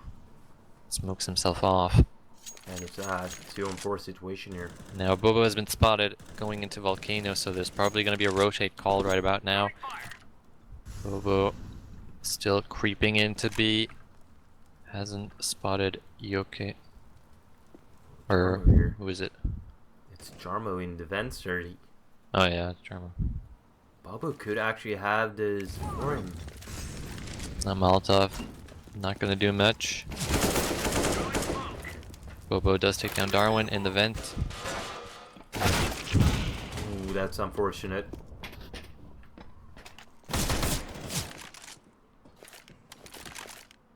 He keep looking to plant that bomb. He does hear the player in vent. Looking towards ramp now. Does get the flick with the op. One For wins the his way second to- player, Oh! and he does get him. And that was Very a nice true clutch from unforced him. situation. What a good round. They somehow managed to pull it back. That's the thing that happens when you don't do a coordinated retake at a site. One goes one by one and you start to die. But then again, I don't know about the position of Darwin standing outside of the control room there, outside of the window, standing in the open. I would never have done that myself. But, well, it's easy to say on the side of the game and not in the game. Incendiary. And it's 5-9. Grenade out. Tosin does take Euro down. Smoke. Flashbang. Throwing smoke. Deploying flashbang. The CTs did have enough money here to buy some pretty decent rifles. But, Only seeing a FAMAS on Autosin. but then Oh. again, you got the utility here. One He flash, did one spot a smoke. player in garage and he's looking for him now. He does spot him and he takes him down. And guess who it is? It's Sagi yet again, goes down. But then again, Heike has been really good with the op so far. Yeah, he's been very good for his team. Getting a lot of kills on the scoreboard. Very much the pain in the side of the CTs. Yarmo picks up an AK. Yoke gets a frag on B. Surprises Heike. And he gets a second one. As he trades out his buddy. Bobo making his way down to double door. Looking for the player. But Yoke outsmarted him by playing behind the silo. Solo YOLO here. Wait, Oh, smartly played. Oh, And he's gonna play this very smart. Oh. Looking for the second player. But when are they gonna see him? Now he has one more player to find and 15 seconds to play. He knows where he is. 6 seconds left. And Joker is gonna outsmart him on that Oh, one. he's gone, and he wins the round. Smartly played. Oh, totally.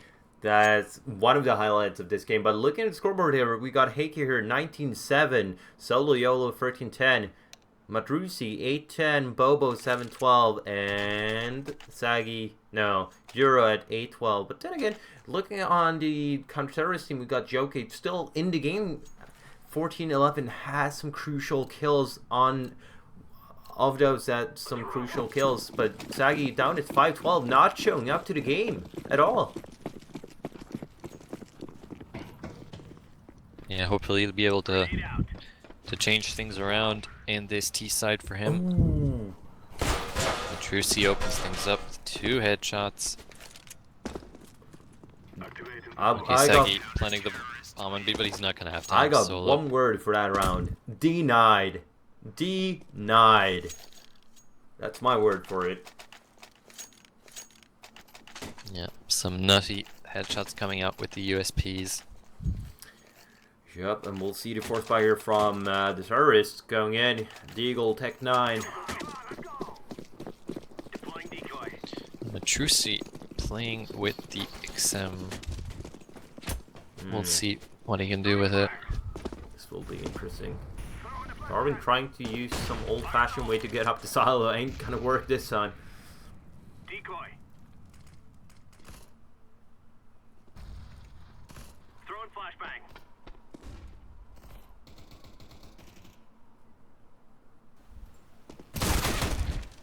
Sagi gets one with the Tech 9. Ooh, Jarmo getting the Bobo. second kill.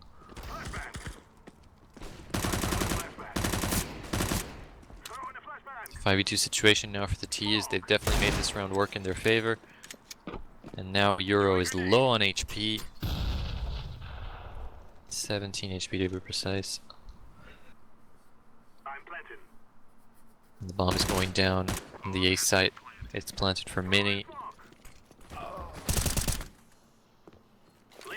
And even though Darwin gets taken down, Saggy replies. And it's all up to Euro here with 17 HP to go. I have a slight feeling that ain't gonna work out, and he's still trying to go for it. But he goes down by Saggy. So now the T's are probably going to be able to make this a 10-8 score. But we can't discount the force bite coming out from the CTs right now. Yep. But it's going to be quite limited. We're only seeing a scout so far, a couple of 5.7s. And They do have some Kevlar. they do. So this will be interesting if they could do the same thing the terrorists just did, but it's a lot harder doing that as a CT in my opinion. Euro whiffs the scout shot. And he's gonna get smoked out. Doesn't have any information on outer anymore. Gonna have to back off. Darwin whipping a lot of shots here, ramp with a scout. Solo taking the duel. And he's gonna win it against Darwin. Addison, Meanwhile, Etosin and Saggy making a lot of work. Addison was actually looking at Euro there outside. Yarmo coming out with the Molotov. Wasn't prepared for Matrusi. Was positioned for him. Almost gets a kill onto Saggy there as well. Yet again, Addison Saggy is still... low HP. Is he going to be found out by the CTs? He is, but he is going to be quicker. And gets that shot with the Tech 9. But yet again, Addison, he gets 2 kills this round when he's basically just looking at a player and they don't see him.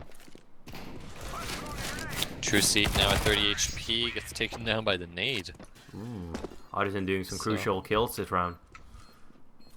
So now it's a 10-8 scoreline, as we suspected. And presumably going to be 10-9. And apparently Misfits won versus Navi. That is quite surprising, yeah? It is. When you consider how recent the new Misfits lineup is. Well, We that do have kinda... players such as Sean Gers, Shazam, and I believe their other NA player is Freakazoid. No, but outside, on outer, Jarmo gets a free K here, even though it's an eco, but he gets a free K, free headshot so far. Will he be able to pick one, at least one more, and that's gonna be a 4K. Doubtful. Because Matrusi goes down from Juki 2K in lobby here, and it's all up to Solo YOLO. That gets the first one. Will he get another one? He will not. And now it's a 10-9 scoreline. The CTs are going to be able to buy back into this, but they are going to be quite limited on utility. They are. We're seeing even a P90 being purchased by Heiki, and one as well by Bobo. We'll see how those do against the 4 AKs that the T's have so far. Alright, the active roster so far in the Misfits is actually 2 Frenchies. It's Sanger, Sick, Shazam, Amanek, and Devo Dudek. Exactly. Yeah, those are 2 up-and-coming players of the French scene, and with big roster moves being made in teams such as Vexed and Envy Academy. But then again, we're losing touch on the game here. Darwin in a 1-4 situation. This was a slaughter fest and down in secret. Let's see what Darwin will be up to this time. He's up in heaven already. Yeah, he's made his way, but Trucy expected him, but he is taken down by Darwin. But Heiki gets the trade. And it's 9-11. 11-9 scoreline. It is. We're in for a ride. This looks like a tight game for once. Indeed, and the T's are gonna buy right back into it. All day. Haha, no. But Charmer down at 150. Saggy down at 100. Charmer with 1 smoke. Interesting decision from Darwin here not to go outer with his off.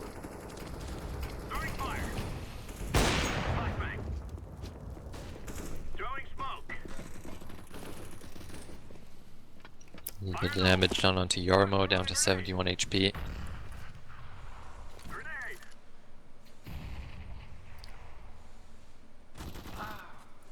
And Matrusi gets the first kill from Hut, followed by Euro, who gets one on Joke 2K. Heiki looking for that headshot onto Mini. I'm throwing a flashbang. However, Sagi is going to be falling back. He's down to 48 HP. Meanwhile, Yarmo, beneath him, does manage to get a little bit of damage done onto Heiki. Puts him down to 1 HP. Wow. That's a lot of damage, actually. Solo YOLO behind her to get the first one, and he finished off with Jarmo. And judging by the economy, it's probably gotta be an eco round from the CTs. Absolutely, with Or the only Ts. Sorry for with that only one. 3.5k on Joke 2K, they really are quite limited here in what they can do. I assume he's gonna pick up a Deagle, puts himself down to 1900 along with his teammates. They have 2 Deagles to play with against a full buy from the CTs. We now have 4 AKs and 1 op. And here they come down at Ram. And Solo getting 2 kills. Very quick with his AK, and he hasn't lost a single point of HP. Euro gets another. Solo gets a third. He has control of the bomb, and Darwin is now in a 1-on-5 situation with his Deagle. Let's see if he can dent the CT economy. I look at this Solo YOLO behind getting the kill there on Darwin, and it's that's gonna a be 9 4K from him, even though they were eco frags. But eco frags are the best ones. That I gotta The tell juiciest indeed. you. They are. And now it's 9-13, and we got a buy round there. You look at the cash in the T at the terrorist economy. Yeah, they buy right down to their last dollar. They really Yarmo did. only saving $50 in his bank. For you know, a worse day, a rainy day. Yeah, definitely can't do much with that kind of money. Ooh, bomb goes down from a Trucitor. Yep. Intrusi manages to connect through the hutch. And Euro also takes on Jarmo. These games are. Wow, once again, a very heavy number advantage already for the CTs, even though they have lost quite a bit of HP. But Euro gets a second frag in this round, and pretty much secures this round for his team. Darwin gets taken down immediately by Euro, very quick. That entry kill on I believe on Joke 2K in Hut, he was basically not visible, but he got entry on it, and I don't think that the T's are expecting the CTs to be this aggressive into lobby, because they're casually walking there trying to aim down ramp, and all of a sudden you got 3 CT players, one from Squeaky, one from Hut, and one from Ramp coming right at him. That's hard sometimes to defend against. But there is a ramp rush going on here. Yep, certainly. And Solo does get 2, but he's taken down by Yarmo immediately. And Yarmo gets a second kill, very important in this round. They do have control of B now, but the CTs are going to be on the rotate. And Matrusi takes down 2. That was a big whiff from Yarmo. He should have connected that shot with the AK. This leaves Joke in a 1-on-2 situation. Because of that nade, and he makes his way into vent. Very smart play from him. We'll see what he can do from here. Bobo, meanwhile, is in ramp. And Joke, it seems like he's going to make a long flank. And then we got some smack talk here, rotating faster than Usain Bolt. Yeah, the rotate was very quickly. It was. With Matrusi taking 2 kills with his AK. Second one on Yarmo, which was a beautiful flick. Now Yoke, he's going to be able to pick up that AK, but he decides not to for some reason. I believe he missed it. Okay, now he has it. The heart beating and all. But Heiki is expecting him. But he gets the 1-tap. Wow. Doesn't have Kevlar though. He's looking for Bobo, and Bobo is waiting for him in ramp. Smoke goes down on site. But Bobo sees him crossing, tags him up a bit. Yoke in the smoke is going to be able to plant, but is Bobo going to be able to fire through the smoke? No, he's not Oh, going to be able to no. plant. The time! Faked! The time! And the time runs out, and it's going to be 9:14. Oh, that was a crucial round. That was a super crucial round. But sadly, they couldn't even finish it. Yeah, frustrating round for Yoke, who did manage to get one CT down, and then he had himself a nice 1v1 to play, but he decides not to go for the plant and tries to face Bobo, but he just doesn't have time to find him, and Bobo reads it perfectly, falling back and making sure that his team gets to match point. Yes, and it's 9:15 here. The CTs had A lot of damage dealt onto Solo, Yes. just down to 41 HP already. And look, Matruz here going secret. He's gonna face some action pretty soon. Outer. Depends on if it pushes forward, but Darwin gets Bobo. Heiki manages to trade, killing Darwin. But Heiki gets another one, and it's now a 4-on-3 situation. It seems we come into these situations quite often on this match where the CTs manage to quickly gain the number advantage. Especially on this side. And we got a new IP if we got the strength and energy to do another one. But this was an interesting game nonetheless. At first sight, I believe that the terrorist Jarmo's team was gonna win this one, but sadly they couldn't pull through here because you had Hiker with 24-11 and Solo YOLO 27-14. And yes, we got a host from Spicy that shouts out Eric in the chat, even though I was in game commentating, so it's kind of hard to just throw that one in there saying hi. Anyway, so that was a good game, wasn't it? It was, yes. We saw a lot of back and forth in the beginning of the game, but the T side, those who started on T side did start dominating pretty quickly, and they closed it out on CD side brilliantly. They did it, and not to mention here that the CTs, Jarmo's team actually had, they were unfortunate in some rounds. They didn't have like the last point with him. Basically, they were basically running. Yeah, they weren't lucky at all. To be honest, there was a couple of rounds where they could have gotten it, but as I said before, pointed out before, I believe they should have rotated some guy out to outer earlier because they lost like a heavy amount of their rounds on outer when Sagi went down so fast. So I believe that was one of the main issues here. I believe they should have put Darwin or Jarmo at Jard instead of Sagi, and Sagi should have been ramp. I believe that would have been a lot better and it would have made the difference in this game. Yeah, the other thing that can be said about Sagi is that his positioning was really what did him in twice.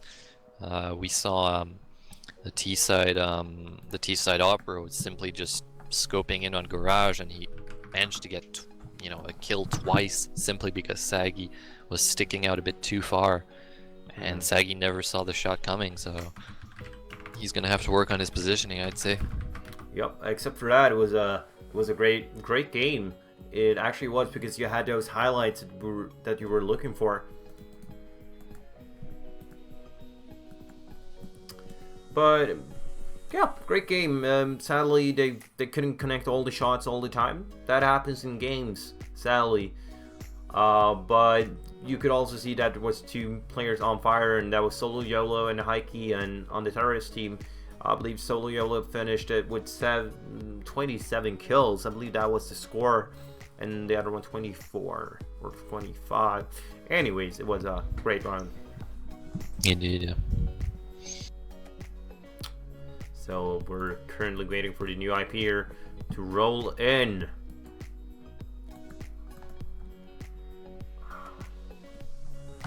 but this is fun. And we got an explanation. It was warm up, new game now. Did you hear that? An explanation for it. Well, whatever allows them to work through that that defeat. Hopefully they will do better in the second game. That's how to blame something else. Like, oh, it was just warm up. Totally. Well, we'll see about it.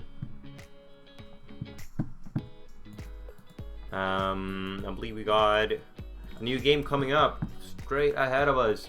At the moment, I need to go and pee, which means that you can hang out with wanoO right here and right now for only $4.99 if you buy it right here. But I'm gonna put on some music and I'm waiting for the IP, so I'm gonna mute my mic and I'll be right back with ya.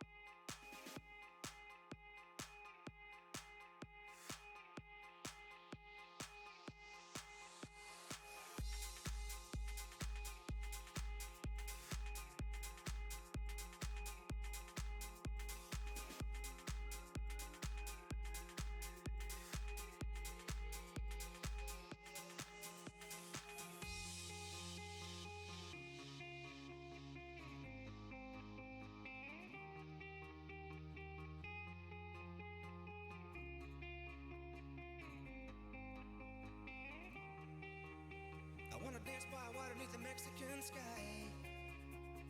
Drink some margaritas watching the blue lights.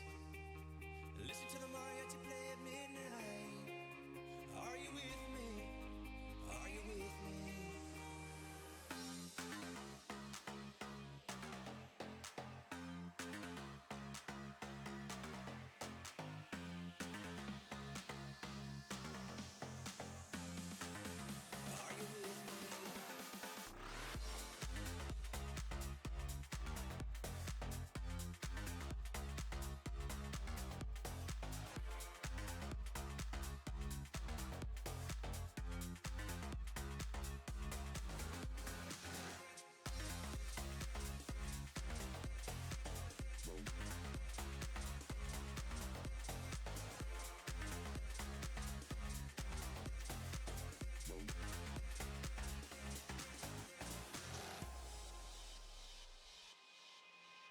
I wanna dance by water beneath the Mexican sky.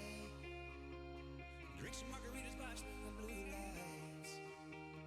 Listen to the mariachi play at midnight. Are you with me? Are you with me? I wanna dance by water beneath the Mexican sky. Drink some margaritas watching the blue lights. Listen to the mariachi play at midnight. Are you with me? Are you with me?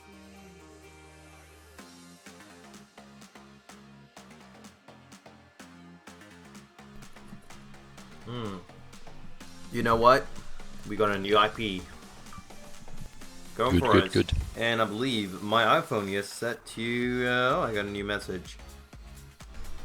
From Mom, actually. We got a new relative somewhere in the Netherlands. I didn't have a freaking clue about it myself, but we do. So, it's a cobblestone game, yes you know.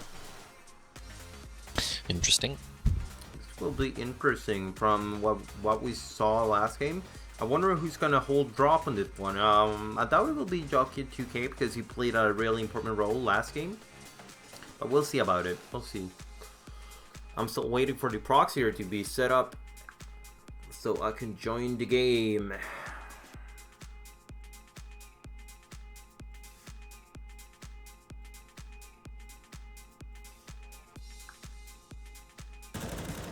And there we go, I'm in the game, and it's still warm up for 2 minutes.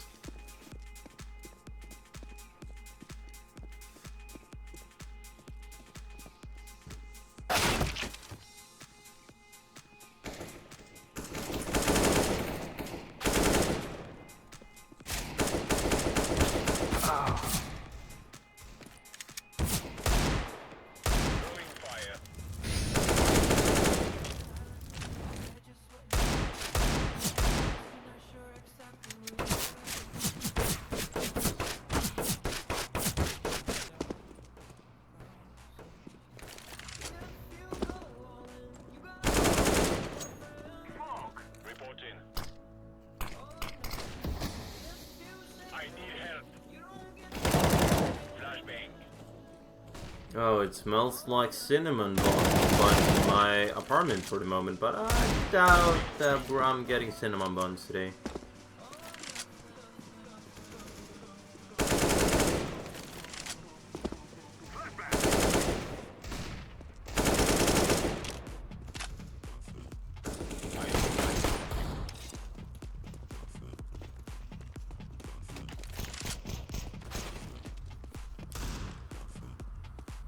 Alright, 1 more minute left for warm up. Everybody gets in time. I don't want to spend the rest of this not getting a gamer. That wouldn't have been fun at all.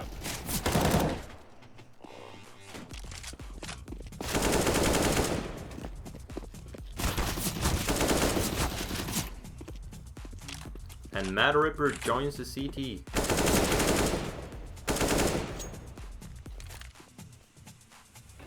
You know what they say about warm-up heroes? They're never gonna perform in a game. So, judging from what I can see here from the CT, from the Ts on this one, they're not gonna win this game. But that's my conclusion from the warm-up. Well, we'll see if that holds true when the match begins. Yep, we'll see about it. We're only a few seconds away from the start of this game. Cobblestone is the map to be played. The previous map was Nuke with a 16-9 defeat for the terrorist team. So looking at the buy, we see a Tech 9 on Yarmo. The rest have decided to go for Kevlar. And on the CT side, it is full Kevlar for everyone. I have a slight feeling that this is gonna be the down to drop out towards A, depending on how it goes. To be honest, so we are actually gonna. Ooh, Addison is going towards A, so this is probably the ace plate that is going down. But when Addison goes down there, this is going down to crapper for the T's. But they're going down and drop already. Two guys is down here. And they get one.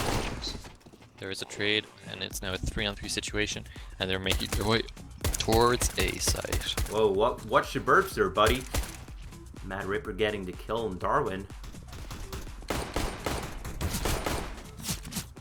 2-on-2 situation now.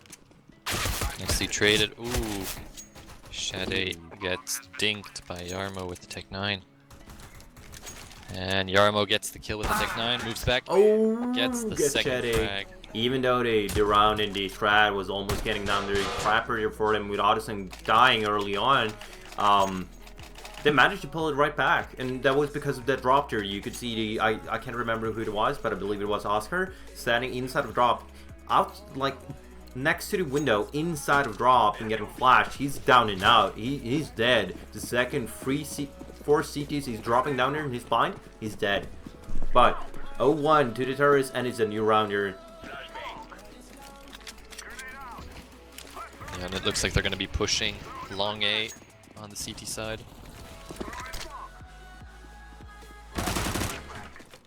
And I did forget about the music.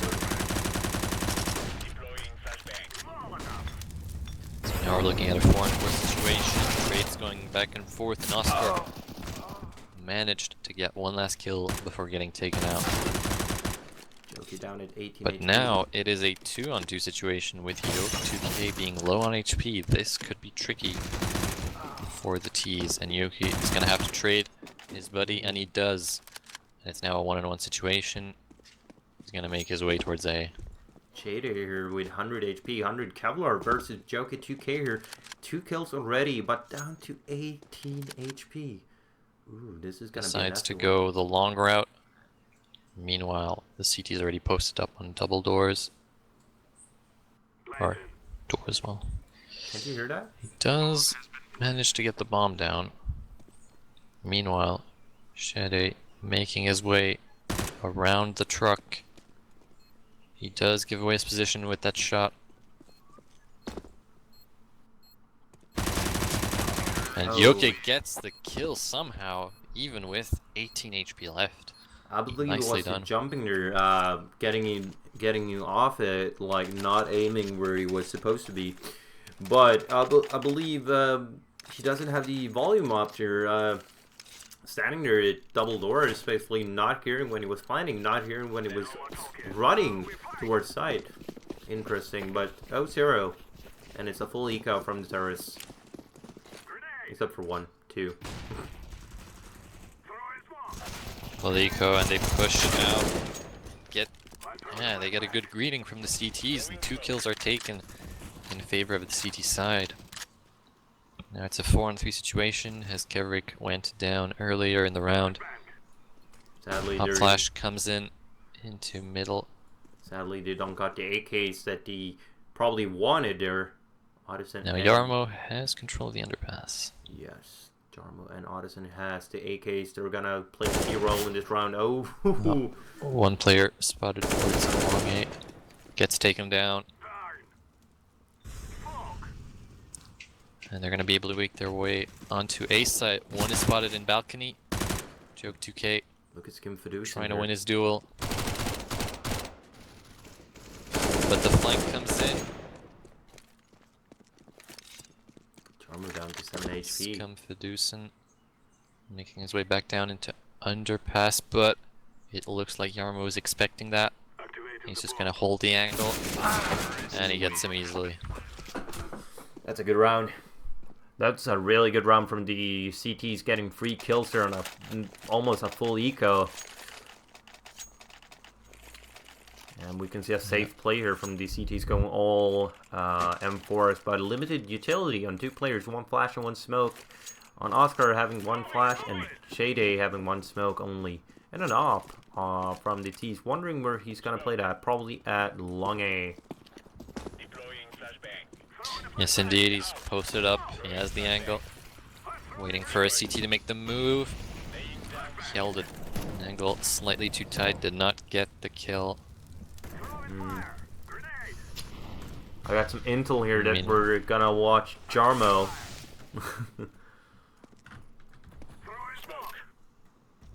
Okay, Jarmo throws a nade, gets 46 damage onto Shady.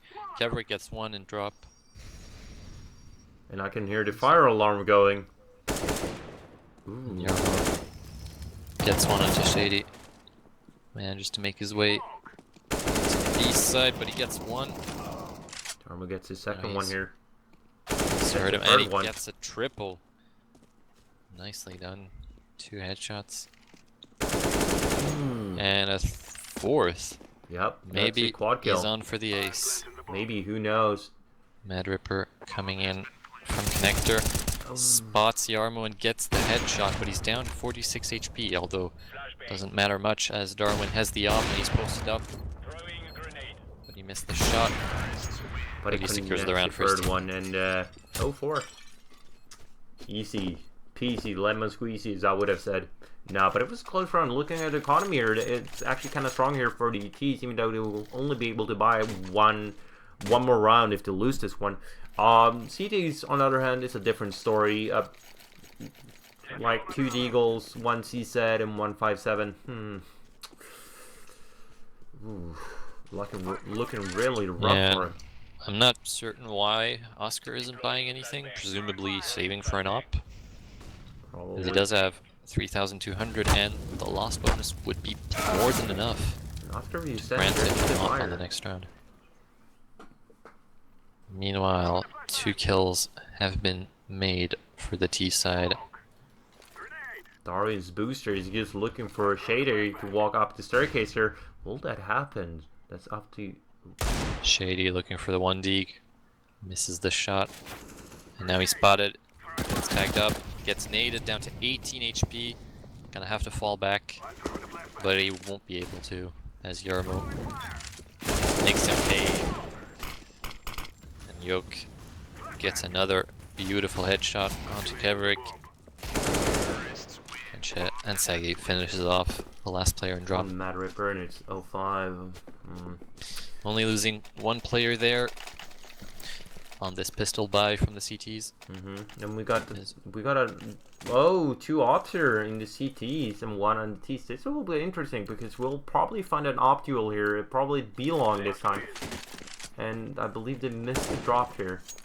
The AK to Addison. Anyways, the round has started and the T's are seemingly going towards B here with Darwin with the op looking for the duel.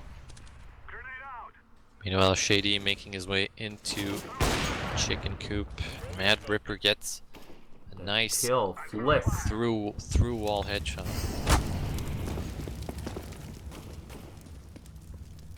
Throwing flashbang. Throwing flashbang. Incendiary out. Mad Ripper with the angle gets the kill onto Atchison. Puts his team in a 5-on-3 situation. Nicely done from him. As far as I can see right now, with Mad Ripper having that off, there's nothing that is going to stop the CTs from winning this round. But it ain't over till the fat lady sings. I've seen that before. Kevrick waiting patiently. Decides not to go for the pop flash, and Shady gets another kill, and Oscar wipes another one down to drop. This means that the double up setup was a good call from the CTs. They managed to make it work, and now Yoke in a 1-on-5 situation. Very tough for him to get anything out of this round at this point. Will manage to get into drop, but he is heard, I believe, jumping down. Although I may not have realized where he is precisely. No, but I believe he'll get Sneaking killed. into B, gets one kill onto Plateau. I believe it's gonna Bomb get goes the down. plant. He's immediately challenged, and he wins the duel. Shady. Ooh, And that he's is taken rough. into a crossfire. Yep. If he would have taken that crossfire, somehow getting those two players in double doors, that would have been the highlight of the day, of the year, basically. But 0-5, and as I said, it ain't over. No, 1-5. No, 1-5. Excuse me. Is this water or is it gin? Or is it vodka? Who knows? So the T's are going to be able to buy right back into this. But the CTs have conserved their double op setup. So it is going to be a challenge to open things up. Jarma goes super aggressive here in mid. Scum gets one. Is he going to be traded? Apparently not. He's able to fall back. He's going to throw down that molly.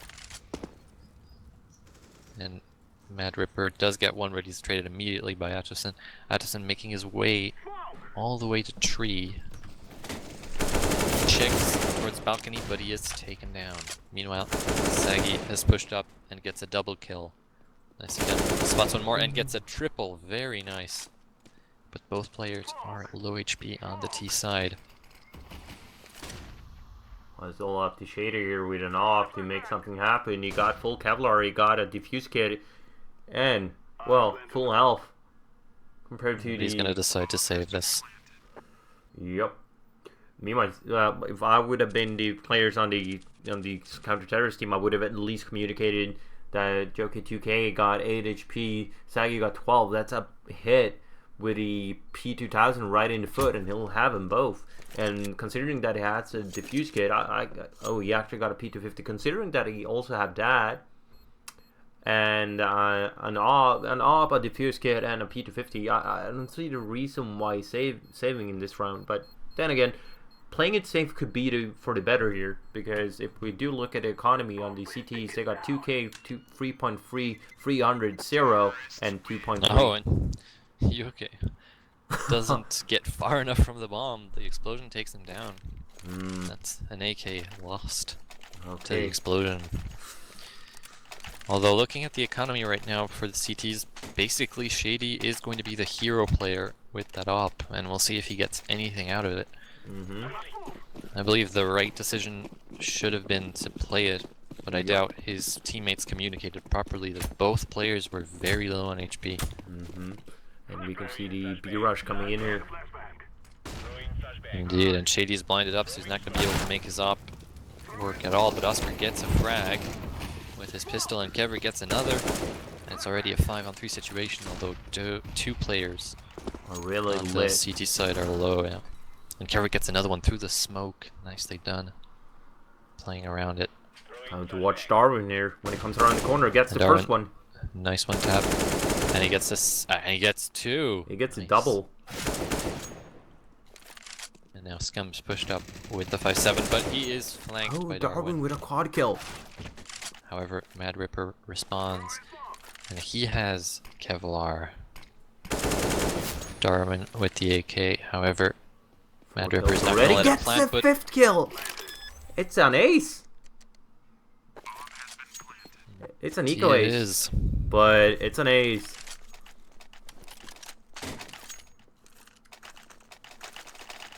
Now, a commercial message. If you want to hire wanoO as your private servant, call this number.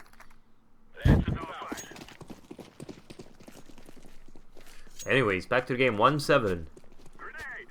Ooh, not looking good here for the CTs. Not at all. Indeed, we're even seeing a CZ come out.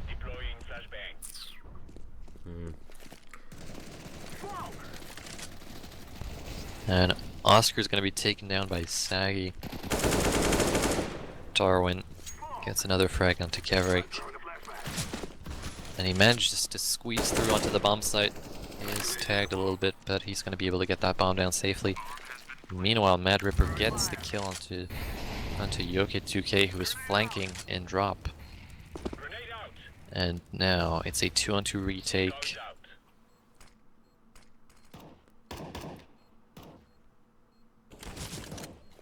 Oh no, Shady has been spotted and he's taken down from the back. And nice trades coming out from both teams. And Darwin is really showing up in this game compared to the last one. Already up at 10-5. Jarmutter at the top of the scoreboard, as he usually is. We saw it at the last game, almost at the top of the scoreboard. Joki2K was in front of him, but they have shifted places here. Jarma at 13-6, going really strong at this one.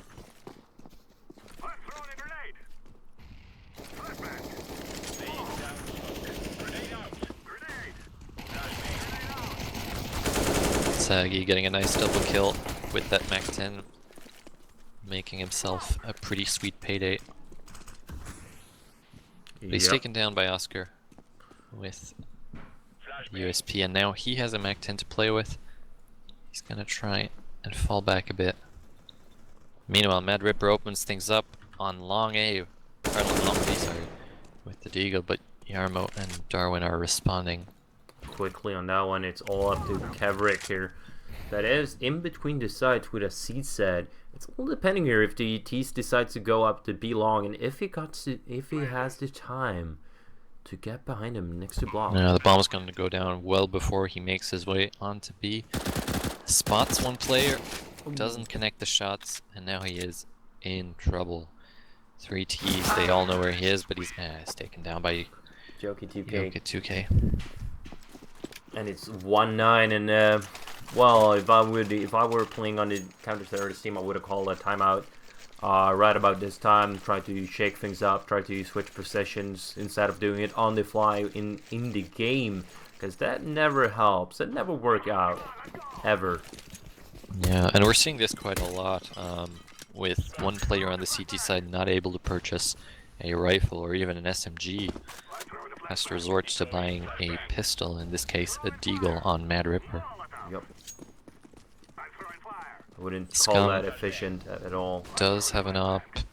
Atusin takes down one, and Scum gets a kill with his op. However, the aggression is towards B. A lot of trades coming in and dropped here. Nuke 2K pushing all the way up to door. Here's one in connector. And he's gonna get taken down by Mad Ripper. Bomb is down on B.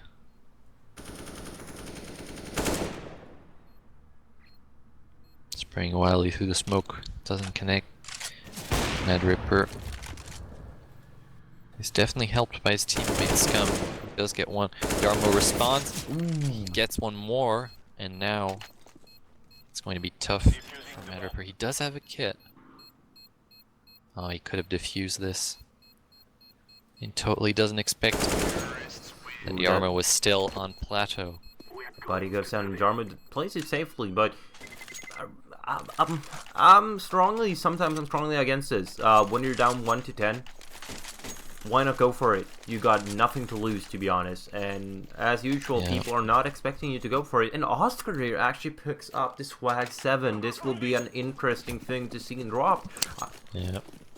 Can he make plays of it? I wouldn't see him playing it anywhere else, and it looks like he is going to be dropped. Meanwhile, Mad Ripper's been tagged down to just a mere 40 HP. And Oscar does get a kill and drop.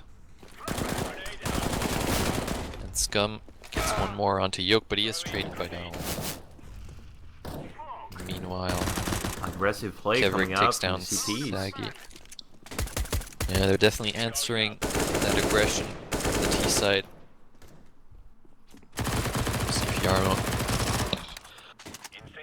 can make anything happen on the That B. Ripper got Darwin there far back. Darmo is still left alone, and Plateau gets double there. Ooh. Yeah, nice headshot on that second player. But he's now in a 1-on-2 situation with Mad Ripper cutting him off from behind. But he expects it and somehow gets the headshot. Nicely done. Ooh. You got a triple now, and it's almost 50 seconds left on the clock here. Almost he'd a have minute. more than enough time to go back to A. Now just up to the mind games. Did Shade hear that? He was falling back, or is this just one of the mind games that Yarmo got? He suspects that he's gonna keep going through A. But meanwhile, Yarmo has faked it perfectly. And he's gonna be able to plant on B site. As it is completely open. It's open for business, and we can see that Shade is still standing up at ace. He must understand now that Yarmo won't be coming out at A side anytime soon because the pump is going down at B. And now he knows. He's coming right back around, but meanwhile Yarmo posted up very aggressively, expecting him, but Shade somehow wins that duel. But it was a really close up rounder from Yarmo getting a triple right there, getting the upper kill. That was probably the most, not absurd, but not insane, but a really good frag. Overall, what's the first one that I've seen in this game, basically. Pre-firing, basically, and getting there and getting the kill.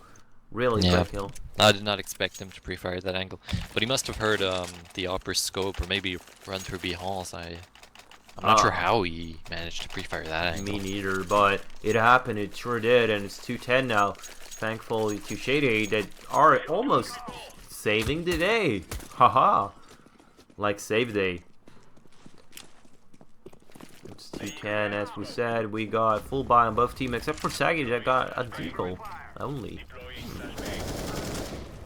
Matosin opens things up with a frag, and Yarmo gets another one onto Kevrick. It's now a 5-on-3 situation, favoring the T side. But look at the HP here. Jarmo with 11 autos and it's 16. This can go south pretty quickly. But Atosin gets a beautiful headshot, spots another one on B, but gets taken out through the door. It's now a 4-on-2 situation. Still definitely favoring the T side, and it looks like they're gonna go A. If Scum Fiducian we just would stand still for just a second here, well, he will face the contact here. Yeah, a very aggressive position for him. He's not gonna expect it, but he does get one. Doesn't get anything more than that. Meanwhile, Shade going for the rotate, but he's not expecting the player in connection. He has spotted him. Tries to inflict as much damage as possible. Looks like he's falling back. He's gonna presumably, yeah, he's gonna go for the save. Safety choice here. They need at least 3 rounds in this map to make something happen, and if they lose the pistol, that's gonna be the most crucial part of this game, probably, if the now CTs are gonna win the T pistol or not, because that will decide if they're gonna immediately basically lose this game, or if they're gonna stay in it. But we can see Shady still saving here, and Jarmo is kind of, I believe it's Jarmo and Darwin is looking for him. They might have to face each other. They are looking the right way. Shady spots him, and he spotted in return. But the round timer ends the duel. Surely does. 2-11, not looking good for the counter-terrorists in this game. No, only 2 rounds on the board after 13 rounds played. And take a look at the scoreboard. Jarmo with 22-8 at the first half. And it hasn't finished yet. He's been superb for his team so far, and almost clutching that 1v4 earlier. That would have been just amazing. Would have. And Jarmo. Mad Ripper trying to connect. He is going to get it. And Sagi falls to him. Kevrick gets another kill once again with the CZ onto Plateau. Puts things in a 5-on-3 for his team. Remember, that's Jarmo that went down, the star player of the team so far. Ooh, this can be rough for the T's.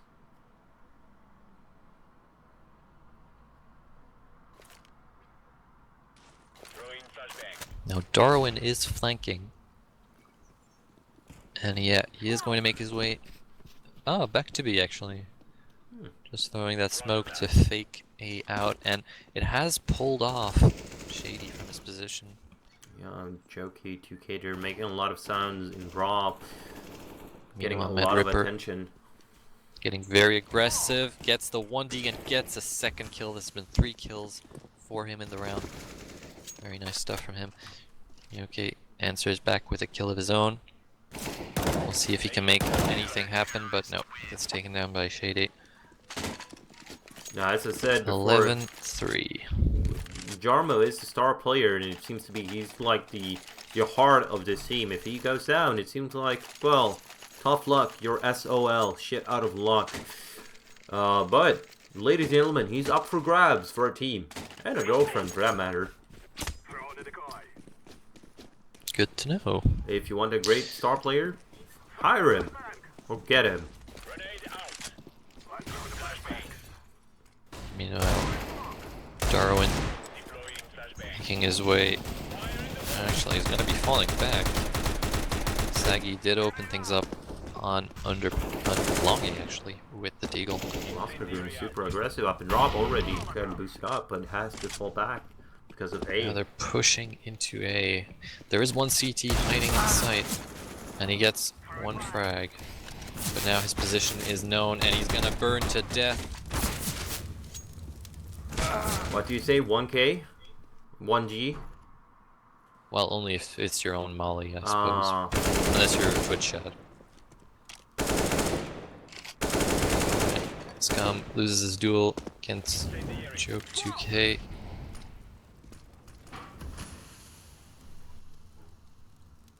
Oscar flanking behind. Joke 2K is making his way slowly up the ramp, but Oscar. Yeah.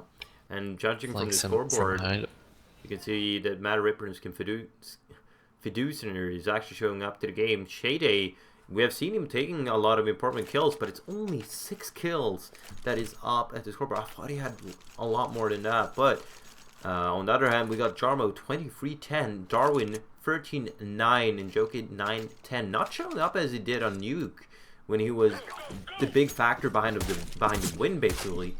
And Otterson and Sagi is having at least a decent game so far. Throwing smoke. Throwing a grenade.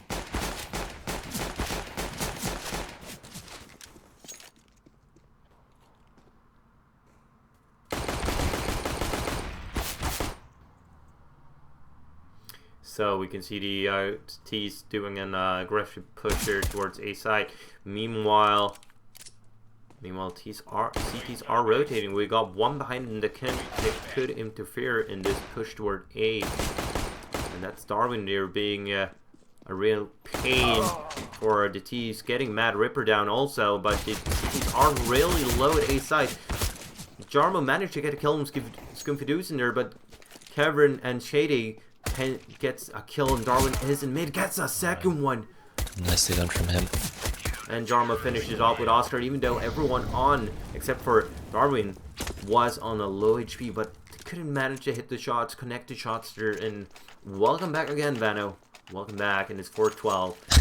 Pistol round is over, and the CTs won it. But as we said before, those 4 rounds, they were crucial, and winning the T pistol round was even more crucial. This could this could decide a game right here, depending on just this specific round. If the T's manage to get it, well, they have a new chance of it. But that seems doubtful at this time, considering that the open round that they just had, they couldn't even finish it. But I know one thing that counter-terrorists have that the T's doesn't have, that's communication. That's key in this game. And looking at the angles that the T's have been taking and looking around themselves, looking at where the teammates are, they aren't communicating efficiently whatsoever. A really slow paced round from the T's coming out here, gathering in B halls here, taking some aggression here. Shady gets the entry on Darwin at B long here. Yarmo's doing some team damage actually, but the T's are focusing now on B long going out here. Oscar's already out of plateau, already out of fountain here. Goes down next to Chicken here, but Kevrick responds taking down Jarmo. There's a lot of kills here, and Odyssey tries to get a second shoddy kill, but Jockey 2K takes on Scumfiducin after taking down Odyssey there, and it's going to be 4-13, and well, this game is over. I could say that the T's went SOL in this game.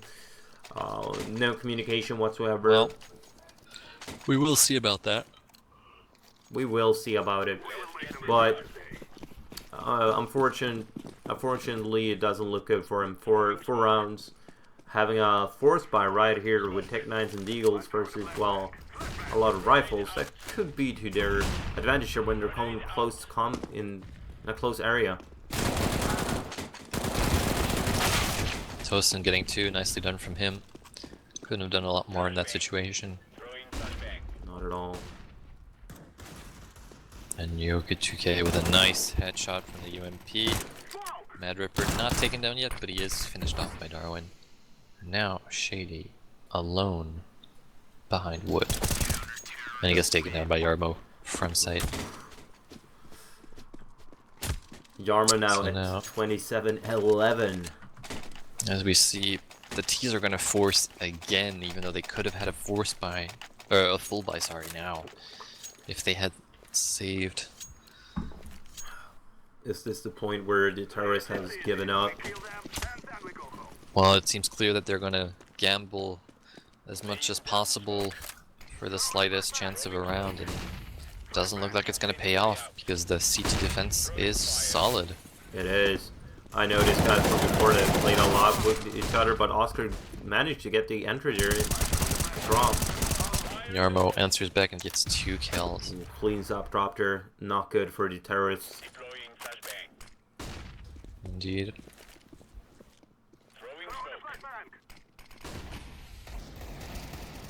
Oh, the bomb has been spotted. Long B. And Mad Ripper is going to fall to Darwin. Meanwhile, Kevrick going back in, trying to retrieve the bomb. He's going to get it. But Darwin peeks back. It's a little bit of damage done. Now Yarmo comes out, spraying through the smoke. Lands a good couple of shots on Kevrick, now low on HP. Tosin taken down by Scumfiducin as he was flanking. Now Kevrick is going to try to see if he can work anything on draw. 2 versus 3 here, also. He managed to get down, and he's hurt. But Scum does get 1 more kill. 1-on-1 situation. Do you believe he's gonna do this one? You got utility. You got Kevlar. No. But guess who? Yarmo posted up, gets the kill easily. Yup. Cleans it up yet again. And Jarmo at this very moment is at 30 kills and 11 deaths and 6 assists. A key player in this game. Without him, I doubt the scores would have been 15-4 at this point. Yeah, the stats speak for themselves. In the first half, he was doing 146 ADR, and that's huge. That's massive. And even on this CT side, he's at 170 ADR. Very strong showing for him. Yep, Mad Ripper just going in there, purely dying. Not a good start, but I assume that the nerfs aren't holding up here. Oscar jumping down to drop again, going down by Jockey. A double kill so far, and Shade and Sconfiducin is out in mid. Kevrick here pushing on, and Elon gets killed on Odyssey. Saggy has to pull back. He's challenging Saggy, but Saggy has fallen back. But the issue for the terrorists is that the bomb is inside of B holes here. I don't know, it's inside of the drop, I believe. Saggy with the timing gets downed by Kevrick. And it's now a 3-on-3 situation, but as you said, the CTs still have full control of the bomb. You know, Darman flanking from behind, but he didn't expect Scum to be ready for it. Was that a knife try? Was he going for it? No, I believe he's simply rotating and trying to get in as quickly as possible, but that was a huge mistake from him. It was. Free terrorist here versus Jarmo. He's the only one close to the bomb. Gets the first one, will he get the double? No, he won't. Now, Yoke, who's flanked around, but as you can see, terrorist who might have heard him is onto him, spots him. Gets him. Oh, now it's a game again. It is, although the CTs, I believe, actually will not have any money to buy into this, so it's going to be an eco round. However, no, they will force. They will force.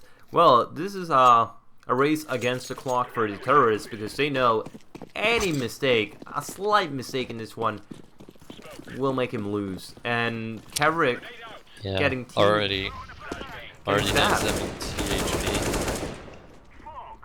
Scum gets 2 kills over in mid. Gets taken down by Yarmo. But he's now in a 1v4 situation. What a surprise, getting killed by Jarmo, eh?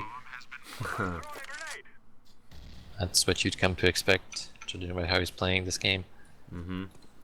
Chede here watching towards mid, waiting patiently for Jarmo to go up mid or maybe pick up that AK that Sconfiducin had.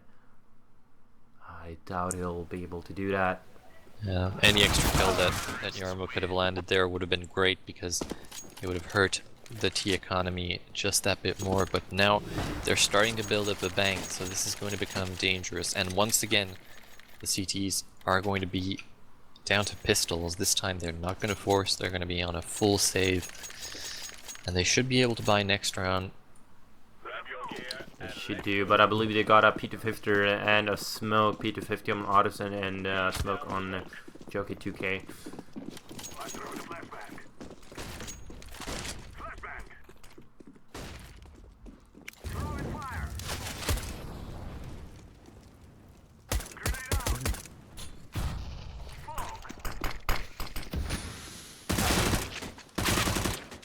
Oscar picking up a double headshot here outside of drop. Indeed, and Kevrick gets the timing on Tatus, and that cleans up the round for the T side. And the crowd goes loud. Whoa! So now we finally see weapons once again on the CT side. Looking at the buys, we can see 3 M4s, the UMP, and a FAMAS. As I said, it's a race against the clock here for the terrorists, because it doesn't even matter how much of a bank they build up, because one round and it's over. So, as I said, race against the clock. One mistake and they lose.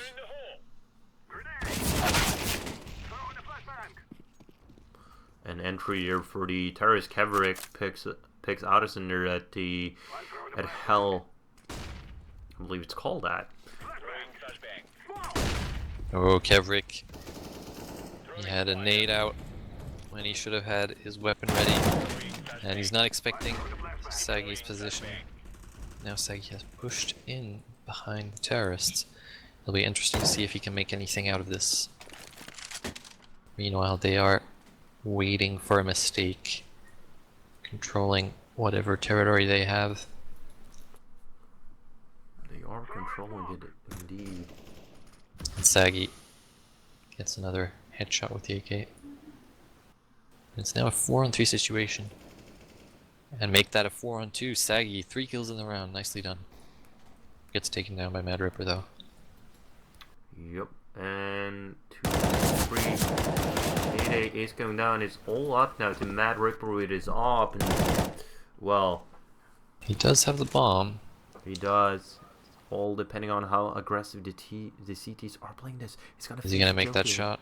That's one. He is. Oh, goes down with a head and nade out. Nice work. Yep. Communication.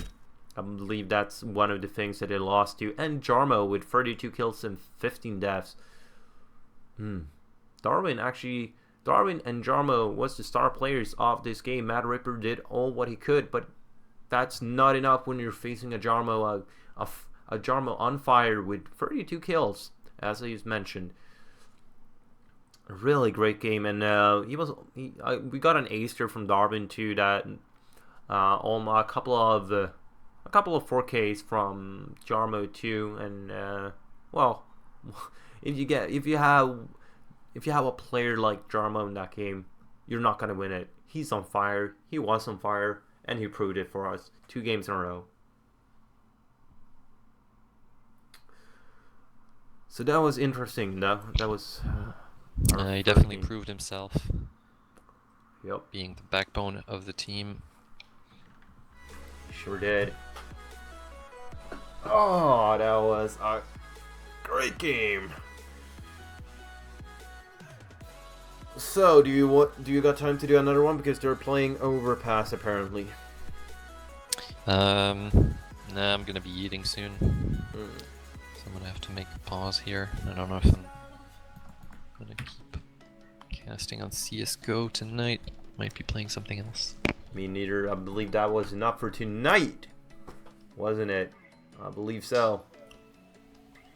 Indeed.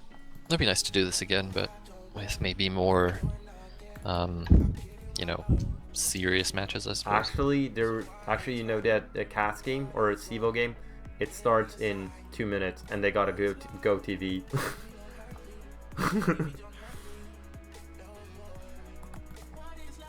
Sadly. But we'll do this another time, and we'll get the good matches, wouldn't we?